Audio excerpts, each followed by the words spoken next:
بسم اللہ الرحمن الرحیم وصلی اللہ علی النبی الکریم رب اشرح لی صدری ویسر لی امری واحلل عقدۃ من لسانی یفقہوا قولی۔ آج کا ٹاپک ہے how to decondition one's mind. کوئی آدمی اپنے ذہن کی ڈی کنڈیشننگ کیسے کرے؟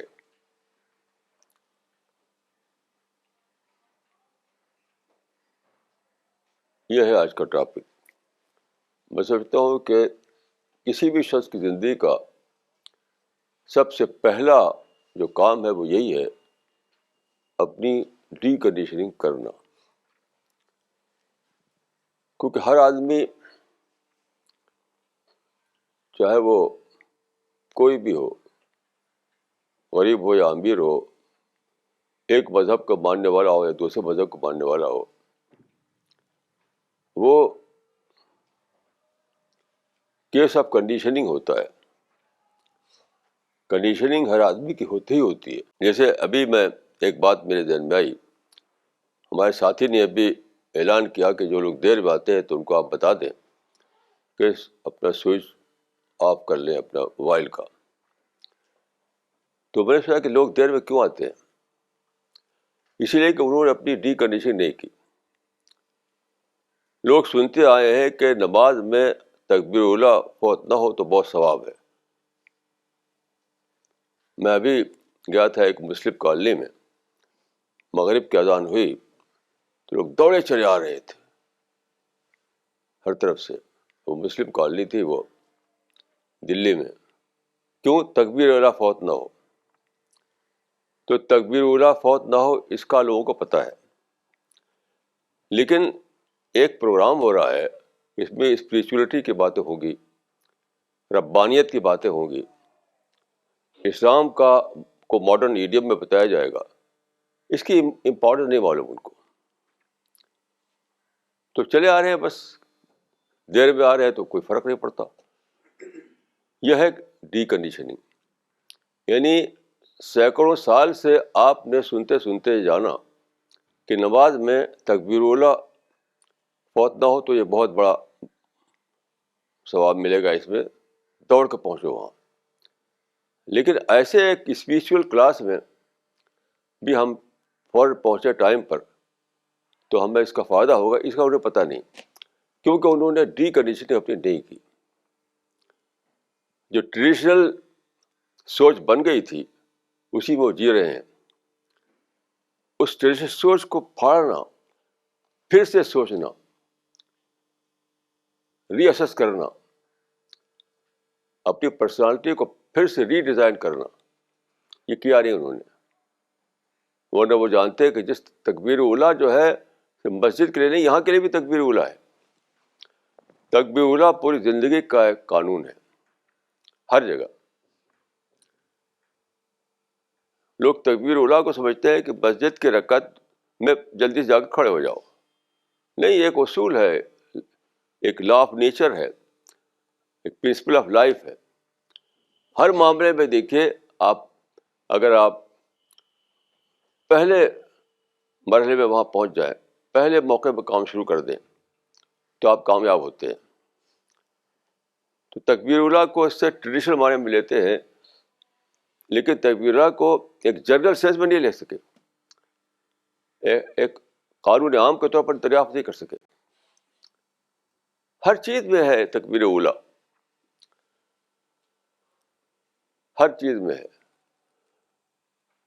فرسٹ چانس جو ہوتا ہے، فرسٹ چانس، اسی میں سب سے بڑی کامیابی ہوتی ہے۔ فرسٹ چانس جس نے کھویا تو بعد کو تو کوئی بڑی کامیابی نہیں ملے گی اس کو۔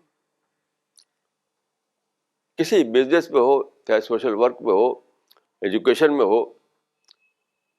جس زمانے میں انڈیا میں انجینئرنگ کی تعلیم شروع میں ہوئی تھی تو بہت کم انجینئر ہوا کرتے تھے، بہت کم ڈاکٹر ہوا کرتے تھے۔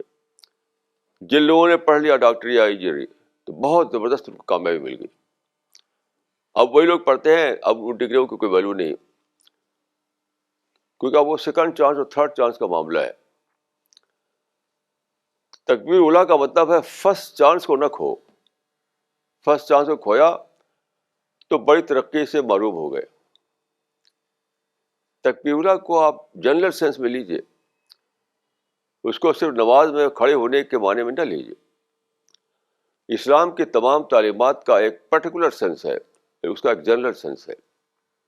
تمام تعلیمات کا, کوئی بھی تعلیم ہو. اسی طرح تکبیر اللہ کا معاملہ بھی ہے. تکبیر اللہ کا مطلب یہ ہے کہ فرسٹ چانس, ساری کوشش کرو کہ فرسٹ چانس نہ کھونے پائے تم سے. ساری کوشش کرو. فرسٹ چانس گیا تو سیکنڈ چانس اور تھرڈ چانس میں بڑی کامیابی نہیں پاؤ گے تم. ایسی معاملہ یہاں کا بھی ہے. یہ ہے ڈی کنڈیشننگ. سینکڑوں سال سے سنتے آئے ہیں کہ تکبیر اللہ میں ثواب ہے, تکبیر اللہ میں ثواب ہے. بڑی بڑی جماعتیں ایسی کے لیے متحرک ہیں بتانے کے لیے کہ تکبیر اللہ کا بہت میں بڑی افضلیت ہے. تو اس میں ان کی کنڈیشننگ ہو گئی ہے, کنڈیشننگ. تو وہ جو ان کا جو فریم ورک بن گیا, جو مائنڈ سیٹ بن گیا, اس سے باہر آ کر سوچنا, یہی ہے ڈی کنڈیشننگ. تو تکبیر اللہ کو اگر آپ صرف نماز سے لے کر جوڑیں تو اس معنی کہ آپ کنڈیشننگ میں جی رہے ہیں, اور اس سے باہر نکل کر سوچیں آپ, اس کا مطلب ہے کہ آپ نے اپنی ڈی کنڈیشن کر ڈالی ہے. یہ ہے ایک سادہ سی مثال سے آپ سوچ سکتے ہیں کہ واٹ از کنڈیشننگ اور واٹ از ڈی کنڈیشننگ. ابھی جب میں یہاں آیا تو سب سے پہلی چیز جو مجھے ملی وہ یہ قرآن تھا. میں اس کو دیکھ کر رونے لگا. اب کہیں کہ رونے کی کیا بات ہے اس میں؟ اتنا خوبصورت چھپا ہوا, اتنا ایک ایک چیز اس کی بیوٹیفل.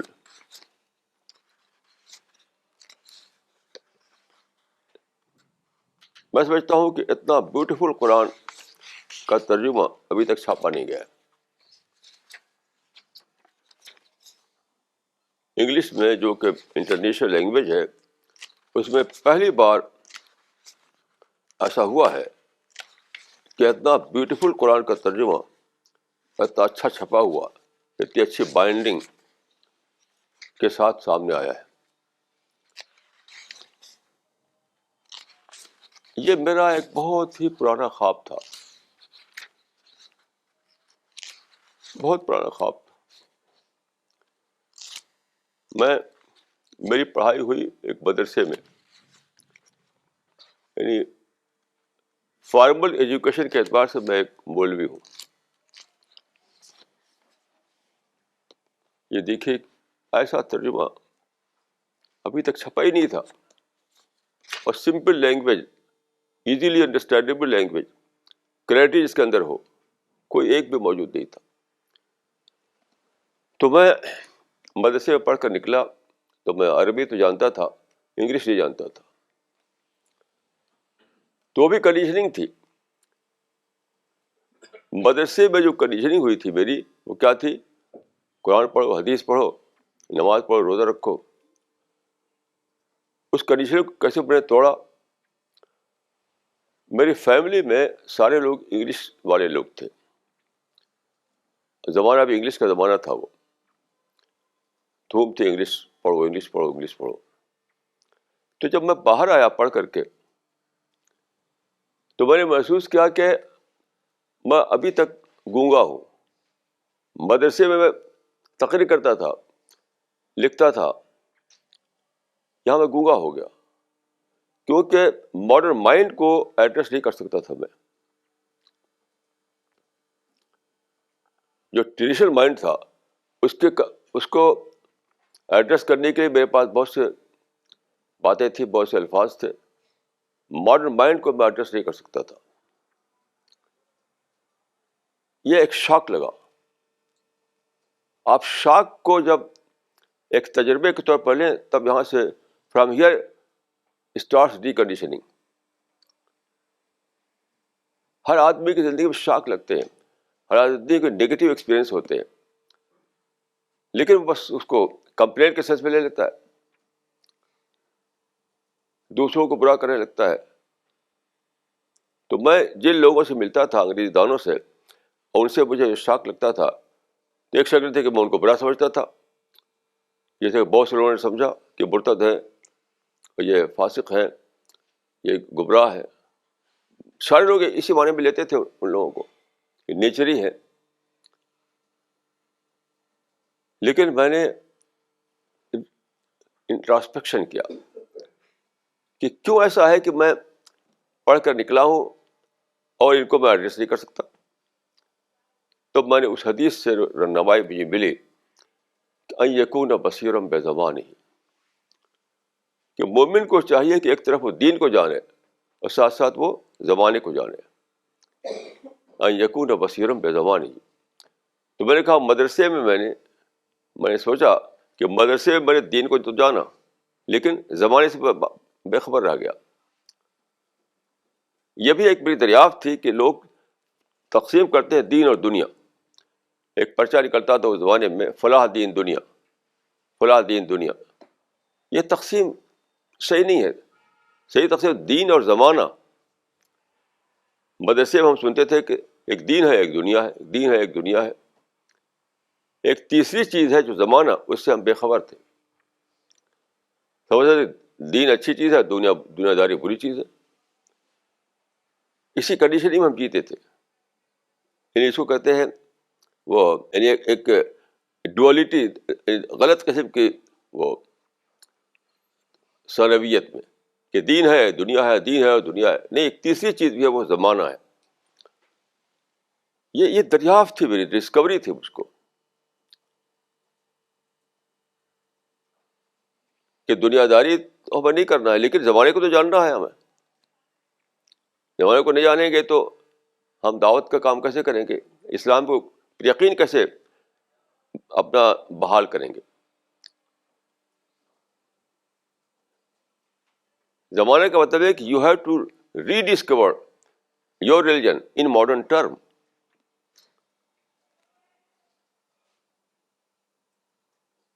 یہ ایک بہت بڑی دریافت ہے میرے لیے کہ تقسیم جو ہے وہ دین دنیا کی نہیں ہے، دین اور زمانے کی ہے.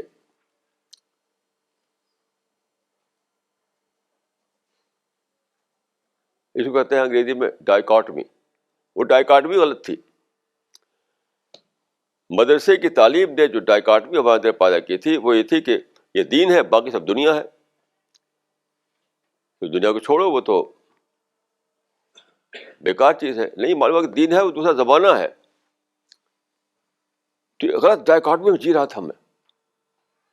لیکن جب مجھے شاک لگا تو میں نے سوچتے سوچتے میں نے سمجھا کہ یہ تو غلط ڈائیکاٹمی تھی. دین اور دنیا کی ڈائیکاٹمی نہیں، دین اور زمانے کی ڈائیکاٹمی. تو اس کے بعد میں نے انگریزی پڑھنا شروع کیا اور 20 برس تک میں انگریزی میں غرق رہا. اب میرا خواب کیا تھا؟ میرا خواب یہ تھا کہ یہ اللہ کا جو کلام ہے، میں نے جس مدرسے میں پڑھا وہاں پر پورا قرآن پڑھایا جاتا تھا. کسی بھی مدرسے میں پورا قرآن نہیں پڑھایا جاتا. حدیث اور فقہ اور ادب یہ سب پڑھائے جاتے ہیں، لیکن پورا قرآن وہاں سلیبس میں داخل ہو ایسا کوئی مدرسہ نہیں ہے. وہی تھا جہاں میں پڑھا بنے. لیکن یہ قرآن کو پڑھا اور پھر قرآن کو دوسروں کو بتا نہیں سکتا. زبان یار من ترکی و من ترکی نمی دانا. The language of my friend is Turkish and I don't know Turkish. تو انٹرنیشنل لینگویج جو تھی انگریزی تھی، اس میں قرآن کو پیش کرنا تھا. یعنی قرآن کو پڑھا میں نے، لیکن میں جب آیا دوسروں کا اندر تو میں گونگا بن گیا، کیونکہ وہ سمجھ سکتے تھے انگلش میں.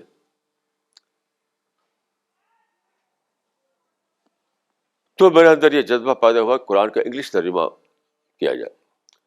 اب جو میں نے پڑھا، جو ترجمے تقریباً 50 ٹرانسلیشن آلریڈی موجود ہیں انگلش کے، 50. لیکن سب میں کیا ہے؟ کنفیوژن، کلیئرٹی نہیں کسی میں. آج ہی انگریزی اخبار جو آیا ہے اس میں ایک بہت اچھے مشہور ویل نون رائٹر کا ایک آرٹیکل ہے.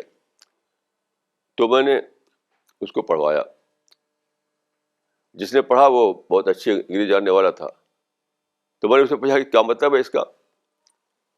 مطلب تو کچھ سمجھ میں نہیں آیا. اچھی انگلش ہے لیکن کنفیوژن ہی کنفیوژن ہے سب. جتنے چھپتے ہیں آج کل انگلش پیپر میں آرٹیکل, تقریباً وداؤٹ اینی ایکسیپشن میں کہوں گا کہ سب میں کنفیوژن ہوتا ہے, کلیئرٹی نہیں ہوتی ہے. وہی حال قرآن کا تھا, وہی حال قرآن کا تھا کہ لوگوں نے 50 ترجمے کر ڈالے قرآن کے, لیکن کلیئرٹی کسی میں نہیں. جب کلیئرٹی نہیں تو آپ سمجھیں کیسے ہو. دیکھیے ٹرانسلیشن کی کیا ڈیفینیشن ہے, وہ ایزیلی انڈرسٹینڈیبل ہو. پڑھتے جائیے سمجھتے جائیے, پڑھتے جائیے سمجھتے جائیے. ایزیلی انڈرسٹینڈیبل ہے تو وہ ٹرانسلیشن ہے, نہیں تو وہ کچھ بھی نہیں ہے. تو کوئی ایک بھی ٹرانسلیشن ایسا نہیں تھا جو ایزیلی انڈرسٹینڈیبل ہو. تو میرے اندر یہ طلب تھی کہ قرآن کا ایسا ٹرانسلیشن کیا جائے. تو میرے رشتے داروں میں کچھ تھے انگریزی جاننے والے, ان کو میں نے چاہا کہ وہ یہ کام کریں. میرے اپنے جاننے والوں میں, قریبی لوگوں میں, بہت ہی قریبی لوگوں میں انگریزی جاننے والے تھے, ان سے میں نے کہا یہ ترجمہ کریں ایسا. تو آپ سمجھیے کہ 50 سال بیت گئے اس خواب میں کہ انگلش میں اچھا ٹرانسلیشن بنے قرآن مجید کا. کوئی کیا جانے کہ میں کس طرح میں جیتا رہا ہوں 50 سال سے, کہ انٹرنیشنل لینگویج میں بہت اچھا ٹرانسلیشن, بہت اچھا چھپا ہوا.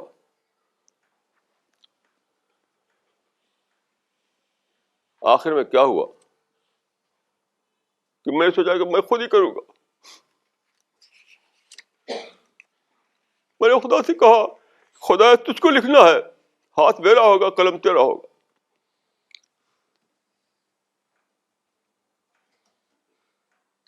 میں نے کہا خدا اتنے سارے انگریزی جاننے والے ہیں, کوئی بھی تیار نہیں ہے اس کام میں اپنے آپ کو دینے کے لیے. لوگ دوڑ رہے ہیں کس کے پیچھے؟ پیسے کے پیچھے, پیسے کے پیچھے, پیسے کے پیچھے.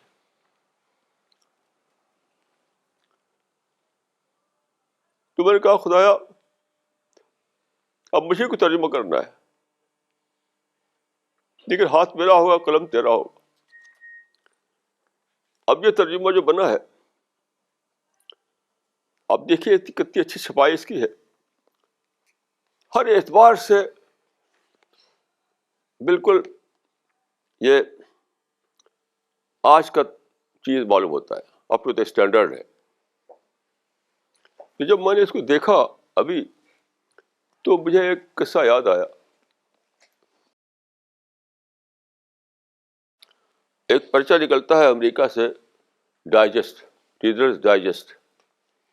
اس میں ایک قصہ لکھا تھا کہ عرب میں جب پیٹرول آیا, اچانک پیسہ. اب کسی کے پاس ایک کھیت ہے, وہاں تیل کا کنواں نکل آیا, اب اس کو اربوں روپے مل گئے, اس کے گورنمنٹ نے خریدا اس کو. تو اس میں لکھا تھا کہ ایک بدو جس کے اچانک پیسہ مل گیا تھا, تو اس کے دوست نے کہا کہ میں تمہارے لیے, وہ دوست اس کا آتا جاتا تھا یورپ, کہ مجھے پیسہ تو میں تمہارے سوئٹزرلینڈ میں ایک گھر خریدوں گا, جو بہت ہی بیوٹیفل کنٹری ہے. اس نے پیسہ دے دیا, اور سوئٹزرلینڈ میں اس نے ایک گھر خریدا اس آدمی کے لیے. سچا قصہ ہے یہ. جب گھر وہ بن گیا وہاں, وہ آدمی آیا کہ چلو اب تمہارا گھر وہاں تیار ہے, تو ہوائی جہاز پہ لے گیا اس کو. اس میں لکھا تھا کہ جب وہ گھر میں داخل ہوا, وہ بدو تو ہاتھ سے چھو کر دیکھتا تھا دیواروں کو, کیا یہ میرا گھر ہے؟ اسی کا تھا وہ. فرنیچر کو چھوتا تھا, دیوار کو چھوتا تھا, ڈور کو چھوتا تھا, کہ کیا یہ میرا ہی ہے, یہ میں خواب تو نہیں دیکھ رہا ہوں, یہ خواب تو نہیں ہے. لیکن کہ یہ کہیں میرا حال ہوا کہ یہ خواب تو نہیں ہے. میں نے چھو کر دیکھا کہ یہ قرآن مجید ہے یا کوئی خواب ہے.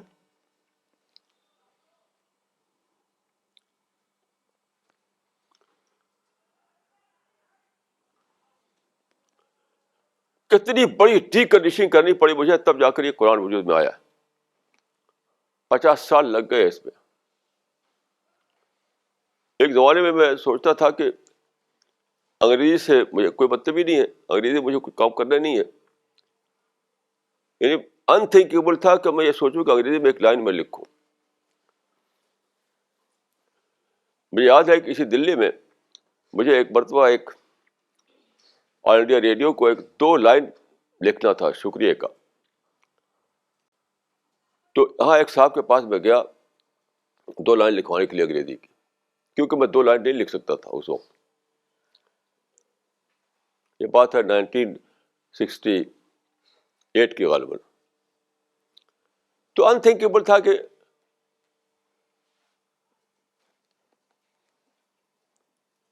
لیکن اللہ تعالیٰ نے دیکھا کہ کل میں ایک صاحب سے کہہ رہا تھا کہ ایک شعر عربی کا کبرنی موت الکبرائی، تو میں نے کہا کہ اس میں ایک لفظ بدل دیجئے، موت کے بجائے فقد کر دیجئے، کبرنی فقد الکبرائی، کہ جو کسی نے نہیں کیا تو اللہ تعالیٰ نے کہا کہ چلو اسی سے کرواتے ہیں.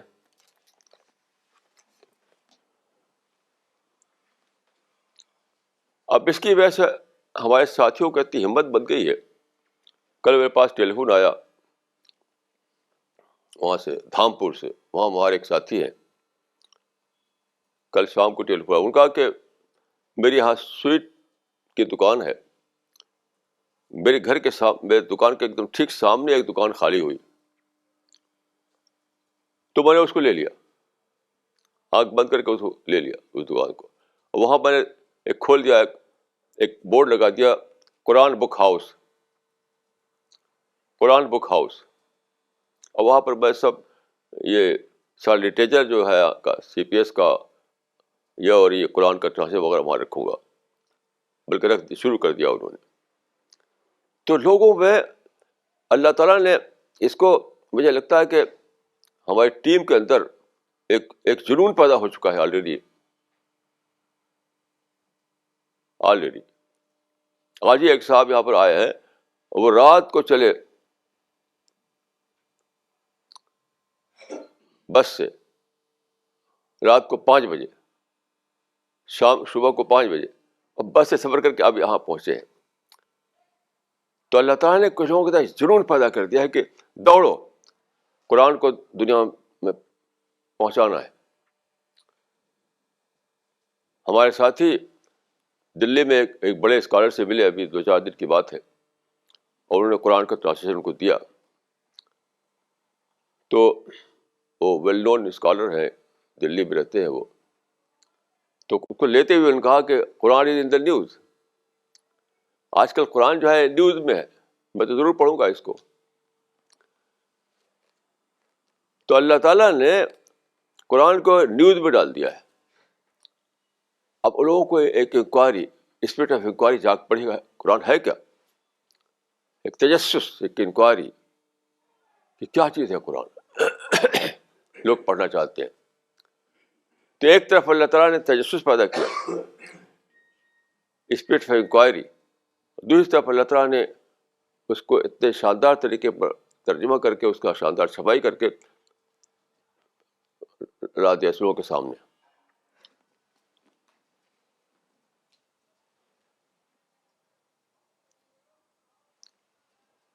یہاں پر مجھے ایک اور بات بہت ہی امپورٹنٹ کہنا ہے، یہ ہے کہ قرآن کا ٹرانسلیشن بغیر ٹیکسٹ کے یہ ایک خود ایک جہاد کرنا تھا. عجیب غریب فتوے دے رکھے تھے لوگوں نے کہ بغیر ٹیکسٹ کے قرآن نہیں چھپ سکتا، اس کا متن کے بغیر نہیں چھپ سکتا. یہ بھی ایک کنڈیشن کا معاملہ. لوگوں نے فتوے دے رکھے تھے کہ ٹیکسٹ کے بغیر قرآن چھاپنا ہی جائز نہیں ہے، ٹیکسٹ شامل کرو تب چھاپو. ایک طرف یہ فتویٰ تھا، دوسری طرف یہ فتویٰ تھا کہ اس کو اگر دو گو کسی نان مسلم کو تو وہ چھوئے گا تو بے حرمتی ہو جائے گی. ایک ڈبل مصیبت تھی. ایک طرف تو بغیر ٹیکسٹ کے آپ قرآن چھاپ نہیں سکتے، اور ٹیکسٹ اگر دے کسی نان مسلم کو تو وہ کہیں نیچے نہ رکھ دے، کہیں بغیر وضو کے نہ چھو دے اس کو، کہ اس کی بے حرمتی نہ کرے. تو غرض ہے کہ دعوت کا دروازہ بند. آپ غور کیجئے کہ اللہ تعالیٰ میں رسول اللہ صلی اللہ علیہ وسلم نے فرمایا کہ آخری زمانے میں خدا کا کلمہ گھر گھر میں داخل ہو جائے گا. ظاہر خدا کا کلمہ یہی ہے, ورڈ آف گاڈ یہی ہے. تو کیسے پہنچے یہ, کیسے پہنچے؟ ترجمے کے ساتھ ٹیکسٹ ضروری ہے, اور ٹیکسٹ جو ہے تو آپ غیر مسلم کے ہاتھ میں دے نہیں سکتے, وہ بے حرمتی کرے گا. یہ کتنے زیادہ جاہلی خیالات ہیں جو لوگوں پہ چھائے ہوئے تھے, اور سینکڑوں سال سے چھائے ہوئے تھے. یہ بھی بہت بڑی یونیورسل ڈیکنڈیشننگ تھی جس کی ضرورت تھی. یہ کیسے ہوا, اس کے پیچھے بہت گہری بات ہے. دیکھیے, رسول اللہ صلی اللہ علیہ وسلم پر جب قرآن اترا تو آپ قرآن سب کے سامنے پیش کرتے تھے. یہی آپ کا کام تھا کہ لوگوں کو قرآن سنائیں. اتنا ہی تھا کہ لوگوں کو سناؤ اس کو, لوگوں کو بتاؤ اس کو. لیکن وہ زمانہ جو تھا وہ پرنٹنگ پریس سے پہلے کا زمانہ تھا, اور چونکہ ایک روایت چلی آ رہی تھی ہر مذہب میں کہ اس زمانے میں کاغذ بہت ہی ایک ریئر کموڈٹی ہوا کرتی تھی, بہت ہی کم. تو سارے لوگ جو تھے وہ اپنی بک لکھتے تھے, یعنی اسی میں اپنی بات بھی لکھ دیتے تھے, کمنٹری لکھ دیتے تھے اس کی, کوئی اس کا مطلب لکھ دیتے تھے, کوئی اس میں شامل کر دیتے تھے. تو قرآن یعنی خدا کے کلام میں انسانی کلام شامل ہو گیا. جتنی بھی آسمانی کتابیں آئیں اللہ کی طرف سے, سب میں ملاوٹ ہو گئی, سب میں ملاوٹ ہو گئی. اسی لیے کہ قرآن یعنی خدا کا کلام لکھتے تھے, اپنی بات اسی میں شامل کر دیا, کچھ اس کی میننگ, اس کا ایکسپلینیشن, اس کا کچھ کمنٹری. تو رسول اللہ نے فرمایا تھا اسی ماحول کے بنا پر کہ لا تکتبوا عنی غیر القرآن. یہاں پر یہ مطلب, اس کا مطلب یہ نہیں کہ قرآن کے سوا کچھ نہ لکھو, نہیں, سیم کاغذ پر نہ لکھو. آپ نے سخت لوگوں کو ہدایت کی کہ اسی کاغذ پر قرآن لکھو, اسی قرآن پر حدیث لکھ دو, ایسا مت کرنا. اپنا مطلب لکھ دو, یہ مت لکھنا. تو یہ بھی لوگ غلط سمجھتے ہیں اس کو کہ لا تکتبوا عنی غیر القرآن کا مطلب یہ سمجھتے ہیں کہ رسول اللہ نے کہا تھا کہ سب قرآن لکھو, باقی چیزیں لکھو ہی مت. نہیں, سیم کاغذ پر مت لکھو دوسری چیزیں, ایک کاغذ پر صرف قرآن ہی قرآن ہو. یہ احتیاط کی گئی. پھر ہزاروں ہزار لوگ اس کو میموری میں جمع کرنے لگے. اس کے بعد کیا ہوا کہ جلد ہی اسلام کو مقابلہ پیش آیا. عرب میں لوگوں نے اٹیک کیے. اس کے بعد ایران روم کی حکومتیں جو ہیں وہ تل گئی کہ مٹا دیں اسلام کو. تو لڑائی پیش آ گئی, لڑائی پیش آ گئی. لڑائی بہت دیر چلتی رہی. پھر کروسیڈز کی جنگیں ہوئیں. ان جنگوں کی وجہ سے کیا ہوا کہ ایک مسلمانوں کی عمومی کنڈیشننگ ایک ہو گئی, سارے علماء کے, سارے لوگوں کی, کہ سب سے بڑا کام ہے جہاد, سب سے بڑا کام ہے لڑائی لڑنا, سب سے بڑا کام ہے دشمنوں کو زیر کرنا. یہ جیسے ہی اسلام مدینے پہنچا یہ شروع ہو گیا, اور پھر چلتا ہی رہا سینکڑوں سال تک. کیونکہ دوسری قومیں تھیں, ان کو شیطان نے برقرار رکھا تھا کہ یہ خدا کا کلام جو ہے, خدا کا سچا دین جو ہے, یہ بٹھاؤ اس کو, بٹھاؤ اس کو. تو سب سے پہلے عرب میں جو مشرکین تھے انہوں نے حملے کیے. پھر عرب کے اطراف میں جو حکومتیں تھیں, رومن امپائر اور ساسانی امپائر, انہوں نے اگریشن کیا. اس طرح سے اسلام یعنی اہل اسلام جو تھے ان کا پہلے مرحلے میں ٹکراؤ پیش آ گیا. اب چلتا رہا چلتا رہا چلتا رہا. تو لوگوں نے سمجھا کہ سب بڑا کام جہاد کرنا ہے. اب دعوت غائب ہو گئی. رسول اللہ صلی اللہ علیہ وسلم داعی اللہ تھے, داعی کے حیثیت بھیجے گئے تھے, لیکن دعوت ہدف ہو گئی. دعوت اتنا ہدف ہوئی, اتنا ہدف ہوئی, اس زمانے میں جو علوم بنے ان سب میں دعوتی ہدف ہے بالکل. یعنی قرآن, اس زمانے میں جو قرآن کی تفسیریں لکھی گئی اس میں دعوت ہدف ہے. حدیثیں جو مدون کی گئی اس میں کتاب الدعوہ ہدف ہے. جو فقہ لکھی گئی اس میں کتاب الدعوہ و تبلیغ ہدف ہے. ساری کتابوں میں ہدف ہے دعوت. کیوں؟ دھوم مچی ہوئی تھی کہ دشمنوں سے لڑنا ہے, دشمنوں کو زیر کرنا ہے. یہ ایک یونیورسل کنڈیشن ہی ہو گئی مسلمانوں کی. آپ جانتے ہیں تفصیل, آپ جانتے ہیں کیا ہوا کہ مدینے میں بھی اسلام پر اٹیک کیا گیا. اس کے بعد اسلام جو پھیلا اطراف میں، ہر جگہ اٹیک ہی اٹیک ہوتا رہا اس پر. رومن امپائر، ساسانی امپائر، دو بڑی طاقتیں تھیں، وہ ٹل گئی زیر کرنے پر اسلام کو. تو ظاہر ہے کہ ایسا تو لڑائی پیش آئے گی، لیکن اس لڑائی سے کنڈیشننگ ہو گئی مسلمانوں کی کہ سب سے بڑا کام ہے لڑنا، سب سے بڑا کام ہے جہاد کرنا. تو اصل جو کام تھا دعوت، وہ ہدف ہو گیا. پورا لٹریچر میں ہدف ہو گیا، 1000 سال کے لٹریچر میں ہدف ہو گیا دعوت کا، اور جہاد بھرا ہوا ہے. تو مجھ کو ایک بہت بڑا یعنی جہادی ڈی کنڈیشننگ کرنا پڑا، جہادی ڈی کنڈیشننگ، کہ اس سے اب باہر آؤں اپنے آپ کو. اب سارے مسلمانوں کو کرنا ہے یہ کام. آج بھی مسلمان دیکھے خام خواہ لڑ رہے ہیں، ہر جگہ لڑائی جاری ہے. کیوں؟ ابھی تک اسی کنڈیشننگ میں جی رہے ہیں وہ. یہ زمانہ بدل گیا، دنیا میں مذہبی آزادی آ گئی، دنیا میں پیسفل میتھڈ کی اہمیت بڑھ گئی، دنیا میں ٹالرنس آ گیا، دنیا میں ہر طرف یہ ہے کہ دوسرے مذاہب والے جو آپ کی باتوں کو پھیلانے لگے، اسی قرآن کو دوسرے مذہب کو لوگ پھیلا رہے ہیں.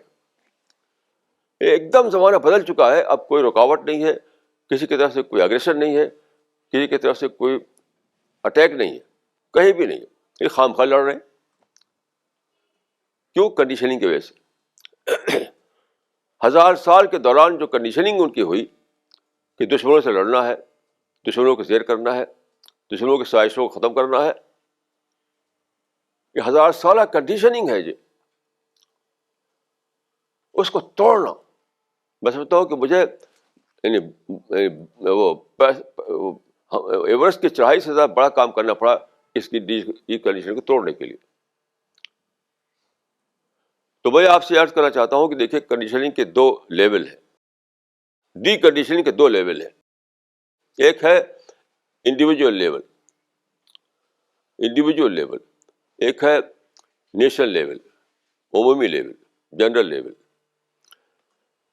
تو انڈیویجول لیول پر کنڈیشننگ کیا ہے اور اس کی ڈی کنڈیشننگ کیسے کی آتی ہے؟ قرآن میں ہے کہ لقد خلقنا الانسان فی احسن تقویم ثم رددناہ اسفل سافلین. ہم نے انسان کو پیدا کیا بہت اچھے تقویم کے ساتھ، بہت اچھی شخصیت کے ساتھ، پھر اس کو ڈال دیا اس کو یعنی بالکل پستی میں ڈال دی. پستی کا مطلب کیا ہے؟ دیکھیں آپ، انسان کتنا عجیب و غریب مخلوق ہے. آج میں سوچ رہا تھا کہ اللہ تعالیٰ نے مٹیریل ورلڈ بنائی، اسٹارس، پلانٹ کا، پھر اللہ تعالیٰ نے سولر سسٹم بنایا، زمین بنائی، پھر فرشتے بنائے، پھر جن بنائے، پھر انسان بنایا. سب سے عجیب غریب چیز ہے انسان. عجیب غریب کوالٹی اس کے اندر ہے، عجیب غریب کوالٹی. اب عقل کو استعمال کر کے وہ 15 بلین سال پیچھے تک دیکھ سکتا ہے. اب عقل کو استعمال کر کے کسی چیز کو ملین ٹائم میگنیفائی کر کے دیکھ سکتا ہے. ٹھیک، کیسی عجیب غریب عقل ہے انسان کی. وہ پانی میں دوڑتا ہے، ہوا میں پرواز کرتا ہے، لیکن ڈال دیا اس کو پستی میں. کیا مطلب اس کا ہے؟ پستی کا مطلب ہے کہ انسان کو پیدا کیا اللہ تعالیٰ ڈیزائر کے ساتھ، ٹیمپٹیشن کے ساتھ. اس کا شکار ہو جاتا ہے انسان اس کا شکار ہو جاتا ہے. یہ بہت زبردست صلاحیتیں اس کا انسان کے اندر ہے، بہت زبردست صلاحیتیں، لیکن ڈیزائر کا شکار ہو کر کے بھاگ جاتا ہے، ٹیمپٹیشن کا شکار ہو کر بھاگ جاتا ہے، شیطان کے بہکاوے کا شکار ہو کر بھاگ جاتا ہے. تو جو ڈیویشن ہوتا ہے، ڈیویشن اسی کو کہا گیا ہے پستی میں ڈال دیا. جو ڈسٹریکشن ہوتا ہے، جو ڈیویشن ہوتا ہے، پستی میں ڈالنے کے معنی کوئی مٹیریل سینس میں نہیں ہے کہ گڑھے میں ڈال دیا، نہیں، ساری بہترین کوالٹی کے ساتھ پیدا کیا، لیکن اس کے بعد کیا ہے، اس کے دل میں ڈیزائر ڈال دی، اس کے اندر ٹیمپریشن ڈال دیا، آس پاس کے شیطان دوڑنے لگے تاکہ اس کو ڈیویٹ کریں، تاکہ ڈسٹریکٹ کریں، اس کو سچائی سے ہٹا کر باطل کے راستے پہ دوڑائیں اس کو. یہ مطلب ہے اس کا. تو یہ ایک ہے انڈیویجول لیول پہ ڈی کنڈیشننگ. انڈیویجول لیول کی ڈیکنڈیشننگ ہے کہ آپ جیسے ہی آپ کو شیطان بہکائے جلدی سے آپ جان لیں کہ یہاں شیطان بہکا رہا ہے. جیسے ڈیزائر آپ کو کہیں ادھر لے جائیں تو آپ جان لیں کہ مجھے ڈیزائر ادھر لے جا رہی ہیں. جیسے آپ کے ٹیمپریشن آپ کو ڈیویٹ کر رہا تو جان لیں آپ کہ ٹیمپریشن مجھے ڈیویٹ کر رہا ہے. تو اپنے کو کنٹرول کریں, اپنی خواہشوں کو کل کریں, اپنے نگیٹو جذبات کو ختم کریں, شیطان کو بھگائیں مار کر اپنے دور سے, اپنے سے دور بھگائیں. یہ ہے ڈی کنڈیشننگ, یعنی اپنے کو پڑھنا. میں اب ایک مثال جاری دیتا ہوں کہ کس طرح کتنی مشکل ہے ڈی کنڈیشننگ. ہمارے خاندان میں ایک صاحب تھے, ہمارے چچا تھے وہ, تو وہ صوفی صاحب کہے جاتے تھے, صوفی صاحب. ہمارا پورا خاندان جو ہے وہ ماڈرن ٹائپ کا تھا, پورا خاندان. یہ تھے صوفی کہ پاجامہ اونچا پہنو اور داڑھی رکھو اور 5 وقت کی نماز پڑھو. یہ ایک پورے خاندان میں ایک صوفی ٹائپ کے ایک آدمی تھی یہ. تو ان کے بارے میں سب لوگ نیگیٹو رائے دیا کرتے تھے. یعنی پورا خاندان میں ان کے بارے میں ہم بچپن سے سنتے, بچپن سے, ارے صوفی صاحب وہ تو ایسے ہیں. تو میری بھی کنڈیشننگ ہو گئی کہ صوفی صاحب کو میں سمجھ لگا کہ یہ ٹھیک آدمی نہیں ہے. یعنی خاندان میں کوئی شخص ان کو پازیٹیو انداز میں تذکرہ نہیں کرتا تھا. تو انہوں نے میرے ساتھ بہت بڑا کام کیا تھا اور میں جان نہیں سکا اس کو. وہ کیا, انہی نے مجھے مدرسے میں پڑھایا, جبکہ پورے خاندان میں لوگ انگلش ایجوکیشن کے جا رہے تھے. انہوں نے یہ سوچا کہ میری فیملی میں ایک آدمی مولوی ہونا چاہیے.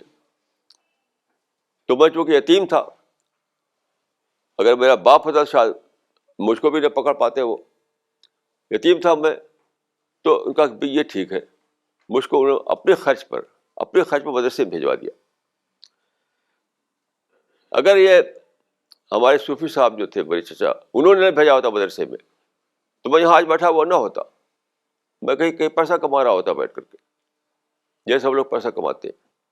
تو حیوانی کاسب بنا ہوا ہوتا, ارننگ اینیمل. کسی نے کہا کہ مدرسے کے پڑھنے والے کیا ہیں آج کل, حیوانی کاسب بن گئے سب کے سب. جیسے کالج والے ہیں ویسے یہ بھی ہے, ارننگ اینیمل بنے ہوئے. تو میں بھی بنا ہوا ہوتا کہیں.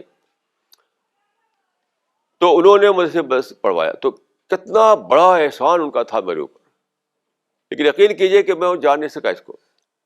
ان کی ڈیتھ ہوئی تھی 1948 میں. 1948 میں. تو جب تک وہ زندہ تھے تب بھی میں نہیں جانا, بعد کو بھی نہیں جانا. ابھی حال میں پچھلے سال میں نے ڈسکور کیا اس کو کہ میری زندگی میں سب سے بڑا احسان تو میرے چچا کا ہے, صوفی صاحب کا. تو اس کی کنڈیشننگ کرتے کرتے مجھے 40 سال بیت گئے, کیونکہ فیملی کا سارا آدمی ان کو نیگیٹو انداز میں ان کا تذکرہ کرتا تھا, ریڈیکیول کرتا تھا ان کو.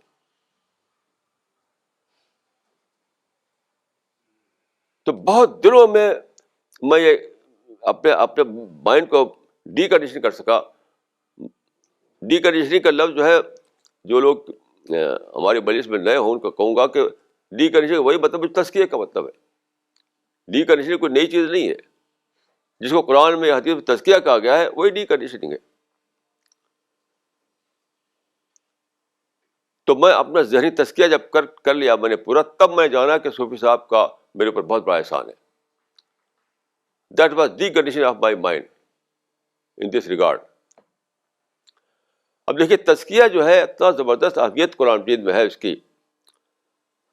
قد افلح من زکاہا وقد خاب من دساہا, قرآن کی یہ آیت ہے, یہ چیپٹر نمبر 91 کی آیت ہے. یہ قد افلح من زکاہا وقد خاب من دساہا, اس کا مطلب کیا ہے؟ اس کا مطلب یہ ہے کہ he failed who polluted his soul. He failed who polluted his soul and he is successful who purifies his soul. یہ ہے ڈی کنڈیشننگ اور کنڈیشننگ. یعنی اللہ نے پیدا کیا آپ کے نیچر کو بالکل ہی اینجل کی طرح, فرشتے کی طرح. انسان بائی برتھ ایک اینجل ہے. جب بچہ پیدا ہوتا ہے ٹالسٹائے نے ایک کتاب لکھی ہے جو بہت مشہور ہوئی، اس کی کتاب وہ اسی پر پیش کرتی ہے کہ بچے جیسے بن جاؤ، ریٹرن ٹو بوائے ہوڈ. یہ مسئلے کا حل ہے. بچہ کتنا معصوم ہوتا ہے، کتنا معصوم، بالکل ایک پھول کی طرح معلوم ہوتا ہے. وہ ہے نیچر انسان کا. پھر ماحول میں، سوسائٹی میں، گھر میں، بہت ساری باتوں کے بیچ میں جو انسان جیتا ہے تو اس سے اس پر کیا ہوتا ہے، اس کی کنڈیشننگ ہوتی ہے. پردے چڑھتے رہتے ہیں، پردے چڑھتے رہتے ہیں. اسی کو ہٹانا، اسی کو کہا لقد خاب من دساہا، یعنی وہ ناکام ہو گیا جس نے اپنی نیچر پر پردے ڈال لیے. گھر کا پردہ، ماحول کا پردہ، اداروں کا پردہ، پولیٹیکل حالات کا پردہ، یعنی سب پردے ہی ڈال ہے. اس سے اس کے اندر نگیٹو سوچ آئی، اس کے اندر ریونج آیا، تشدد آیا. یہ سب کیا ہے؟ یہ سب آؤٹ آف کنڈیشننگ ہوتا ہے. کہ آپ کسی کو سنتے ہیں بچپن سے دوست ہے، دشمن ہے، دشمن، اب گن لے کھڑے ہو گئے مارنے کے لیے اس کو. وہ ہے آؤٹ آف کنڈیشننگ. تو وہ آدمی فیل ہو گیا جس نے اپنے سول کو، اپنی شخصیت کو پلوٹ کیا، اور وہ پاس ہو گیا، وہ کامیاب رہا، اس کو جنت ملے گی جس نے اپنے سول کو پیوریفائی کیا. یہی تزکیہ ہے. تو پیوریفائی کیا ہے؟ آپ اپنے محاسب بن جائیں، انٹراسپیکشن کریں اپنے کو. جیسے پیاز ہوتی ہے، پیاز کا چھلکا جو انین ہوتا ہے، اس پر چھلکا ہوتا ہے.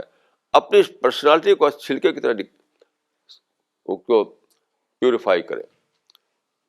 آپ ایک پیاز لیجئے، ایک انین، اس کے چھلکے نکالیے، آخر میں ایک کور جو ہے ملے گا اس کو، چھوٹا سا کور. وہ ہے نیچر انسان کا. تو نیچر کے اوپر اس سے پولوشن ہوتا رہتا ہے. اس پولوشن کو جب ختم کرتے جائیں تو آخر میں نیچر رہ جائے گا. That is purified soil. اب اسی سول کے لیے جنت ہے. تو انڈیویجول لیول پر یہ ہے،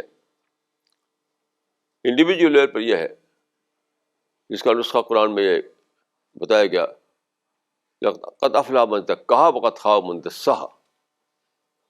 تو آپ جہاں بھی رہیں گے، گھر میں رہیں تب بھی آپ کی کنڈیشننگ ہو رہی. ویسے میں اپنے گھر میں تھا، وہی میری کنڈیشننگ ہو گئی کہ میں چچا کے بارے میں نگیٹو ہو گیا. ماحول میں آئیں گے، اسکول میں جائیں گے، کالج میں جائیں گے، ہر جگہ آپ کی کنڈیشننگ ہوتی رہے گی. اخبار پڑھیں گے، اس سے ہوتی رہے گی، ہر چیز سے. تو آپ کو اپنے آپ کو پیوریفائی کرنا ہے. پچھلے زمانے میں لوگ سمجھتے تھے کہ یہ تزکیہ جو ہے اس کو ایک مبنی بر قلب سمجھتے تھے، یعنی ہارٹ بیسڈ پریکٹس سمجھتے تھے. سارے صوفیہ اور سارے علماء یہ سمجھتے رہے کہ دل میں آتی ہے برائی، اس دل کو صاف کرو. تو وہ صوفیانہ اوراد مشاغل رائج ہوئے ہمارے ہاں. لیکن اس زمانے میں ثابت ہو چکا ہے کہ دل جو ہے صرف یعنی سرکولیشن آف بلڈ کا ذریعہ ہے. دل میں کوئی سینٹیمنٹ نہیں، کوئی جذبات نہیں، کوئی عقل نہیں، کوئی سوچ نہیں. لیکن جو کچھ سوچ ہے، جو کچھ جذبات ہے، وہ سب اس کا تعلق مائنڈ سے ہے. تو ڈی کنڈیشننگ کا مطلب ہوتا ہے مائنڈ کی ڈی کنڈیشننگ. تو 1000 سال سے لوگ قلب پر توجہ دیتے رہے، وہ بالکل بے فائدہ، اس سے کوئی فائدہ نہیں ہوا. اس کا مثال میں دے رہا ہوں آپ کو کہ 1000 سال سے ایک کنڈیشننگ ہوئی کہ رسول اللہ صلی اللہ علیہ وسلم نے دعوتی کام کیا، سارا دعوتی جدوجہد آپ کی تھی، آپ داعی اللہ تھے. لیکن اس کے بعد جب لڑائیاں شروع ہو گئیں اور لوگوں کے طرف سے حملے ہوئے اور 1000 سال تک سلسلہ چلتا رہا، تو مسلمانوں کی کنڈیشننگ ہو گئی. سمجھ لیں کہ بس لڑائی بڑائی اصل کام ہے، سب دشمن ہیں، سب دارالحرب ہے، سب دارالکفر ہے، سب سے لڑنا ہے، سب سازشیں کر رہے ہیں، سب کانسپریسی کر رہے ہیں. یہ تھی یونیورسل کنڈیشننگ مسلمانوں کی. اس سے باہر نہیں آ سکے وہ. کیوں؟ قلب پر دھوم مچائے ہوئے تھے وہ. اس سارا جو تزکیہ کا عمل تھا وہ قلب بیس تھا، مبنی پر ہارٹ تھا. مجھے اللہ کے فضل سے یہ میں جان پایا کہ قلب کا تعلق ڈی کنڈیشن کچھ بھی نہیں ہے، تزکیے سے کچھ بھی نہیں ہے. تزکیہ کا پروسیس اس کا قلب سے کچھ نہیں تعلق ہے، اس کا مائنڈ سے تعلق ہے. یعنی مبنی پر قلب تزکیے سے باہر آیا میں، اور مبنی پر مائنڈ تزکیہ، یہ میں نے اس کو ڈسکور کیا. تو 1000 سالہ کنڈیشننگ سے لوگ باہر نہیں آ پائے ابھی تک، کیونکہ وہ دل میں تزکیہ ڈھونڈ رہے ہیں، اور یہ کام تو مائنڈ سے ہونا ہے. یہ سوچنے کی بات ہے کہ رسول اللہ کے زمانے میں دیکھو اور بات کے زمانے میں اس کو کمپیئر کر کے دیکھو، کمپیئر کر کے دیکھو. In comparison that we understand. تو اصل اسلام وہ ہے جو رسول اللہ کے زمانے میں تھا. دعوت دعوت دعوت دعوت دعوت، انذار و تبشیر انذار و تبشیر انذار و تبشیر. تو بعد کو جو پیش آیا وہ حالات کی وجہ سے تھا. لوگوں نے اٹیک کیا، لوگوں نے حملے کیے، لوگوں نے اسلام کو مٹانا چاہا، لوگوں قرآن کو مٹانا چاہا، تو لڑائیاں پیش آ گئی. That was but natural. تو مائنڈ کو آپ متحرک کرتے تو سمجھتے کہ وہ تو ٹیمپرری فیز تھا اسلام کا، اصل فیز تو وہی ہے جو رسول اللہ کے زمانے میں تھا. جو فیز رسول اللہ کے زمانے میں تھا، انذار کا، تبشیر کا، دعوت کا، تبلیغ کا، وہی اصل فیز ہے. بعد کو جو لڑائی بھڑائی شروع ہو گئی وہ تو ٹیمپرری فیز تھا. اب لڑائی ختم ہو گئی، تو چونکہ مائنڈ کو متحرک نہیں کر سکے اس لیے اس کی کنڈیشننگ بھی باقی رہی، اس کو ڈی کنڈیشن کرنا ممکن نہیں ہوا. وہ سارے لٹریچر، ساری تحریکیں، سب کچھ میں بھرا ہوا ہے یہ جہاد وغیرہ، اور دعوت سے خالی ہے. یہاں تک کہ دعوت کے جو اہم چیزیں ہیں جیسے صبر ہے وہ بھی حذف کر دیا گیا، تالیف قلب ہے وہ بھی حذف کر دیا گیا، دوسروں سے محبت کرنا یہ بھی حذف کر دیا گیا. دعوت کا تقاضا کیا ہے؟ آپ صبر کریں. دعوت تقاضا کیا ہے؟ آپ لوگوں کی تالیف قلب کریں. دعوت کا تقاضا کیا ہے؟ دوسروں سے محبت کریں آپ. دعوت کا تقاضا کیا ہے؟ لوگوں کے خیر خواہ بنیں آپ. لیکن جب آپ لڑائی کرتے ہیں تو یہ سب ختم ہو جاتی ہیں چیزیں. لڑائی کے میدان میں نہ صبر کرنا ہے نہ خیر خواہ بننا ہے، تو گردنیں مارنا ہے. تو قلب کے سطح پر لوگ تزکیہ کر رہے ہیں، مائنڈ کے سطح پر کچھ بھی نہیں ہو رہا ہے. اس لیے وہ تزکیہ نہ ہوا، نہ ڈی کنڈیشننگ ہوئی.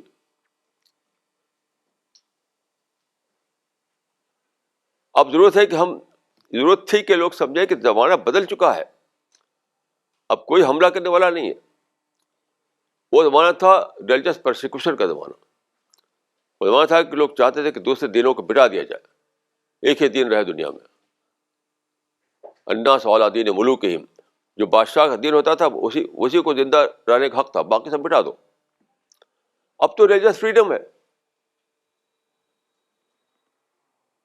موجودہ جو اقوام متحدہ ہے، یونائیٹڈ نیشنز، اس کے 192 ممبر ہیں، 192 کنٹریز اس کے ممبر ہیں، اور سب نے دستخط کیا ہے کہ ہمارے ملکوں میں پوری مذہبی آزادی رہے گی. انڈیا میں بھی ہے، انڈیا کا کانسٹیٹیوشن بھی لکھا ہوا ہے مکمل مذہبی آزادی، حتیٰ کہ تبلیغ کی بھی آزادی.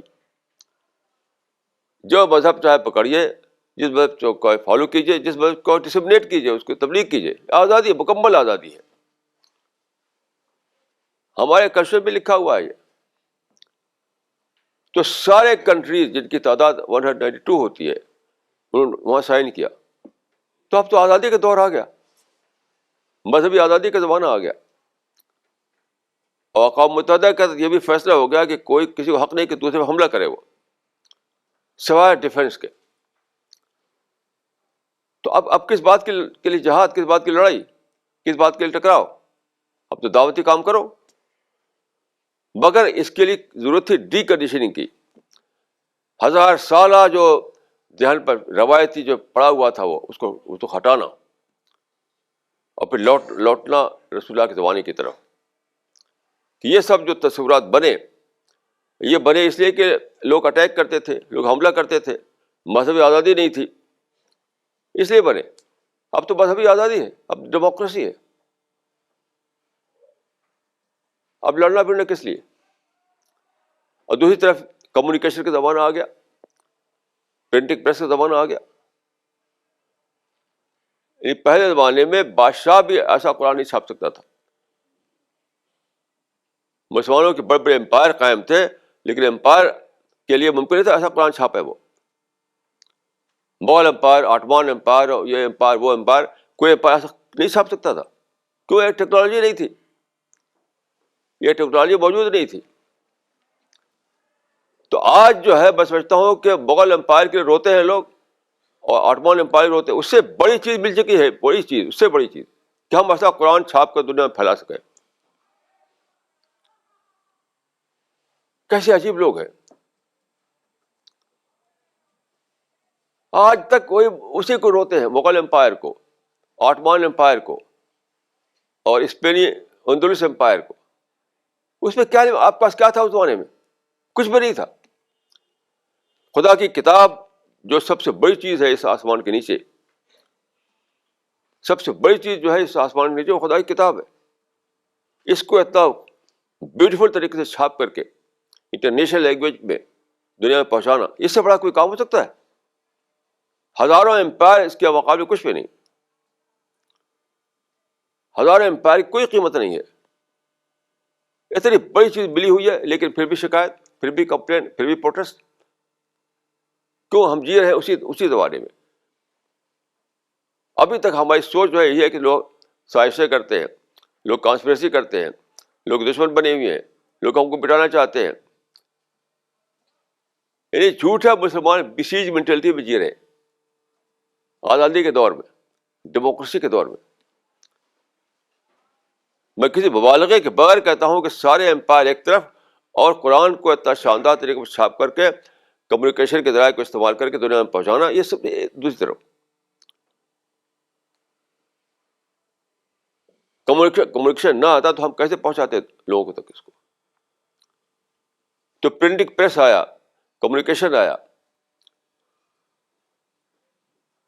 دنیا میں ہر طرف ایک نیا اسپرٹ آف انکوائری جاگ پڑی.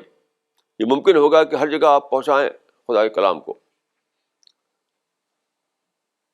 ہم لوگ جاتے ہیں جلسوں میں، ہماری ٹیم وہاں لے کر جاتی ہے قرآن کو، وہ خود لے کر کے پھیلانے لگتے ہیں. ہمیں دیا، ہم پہنچائیں غیر مسلم لوگ،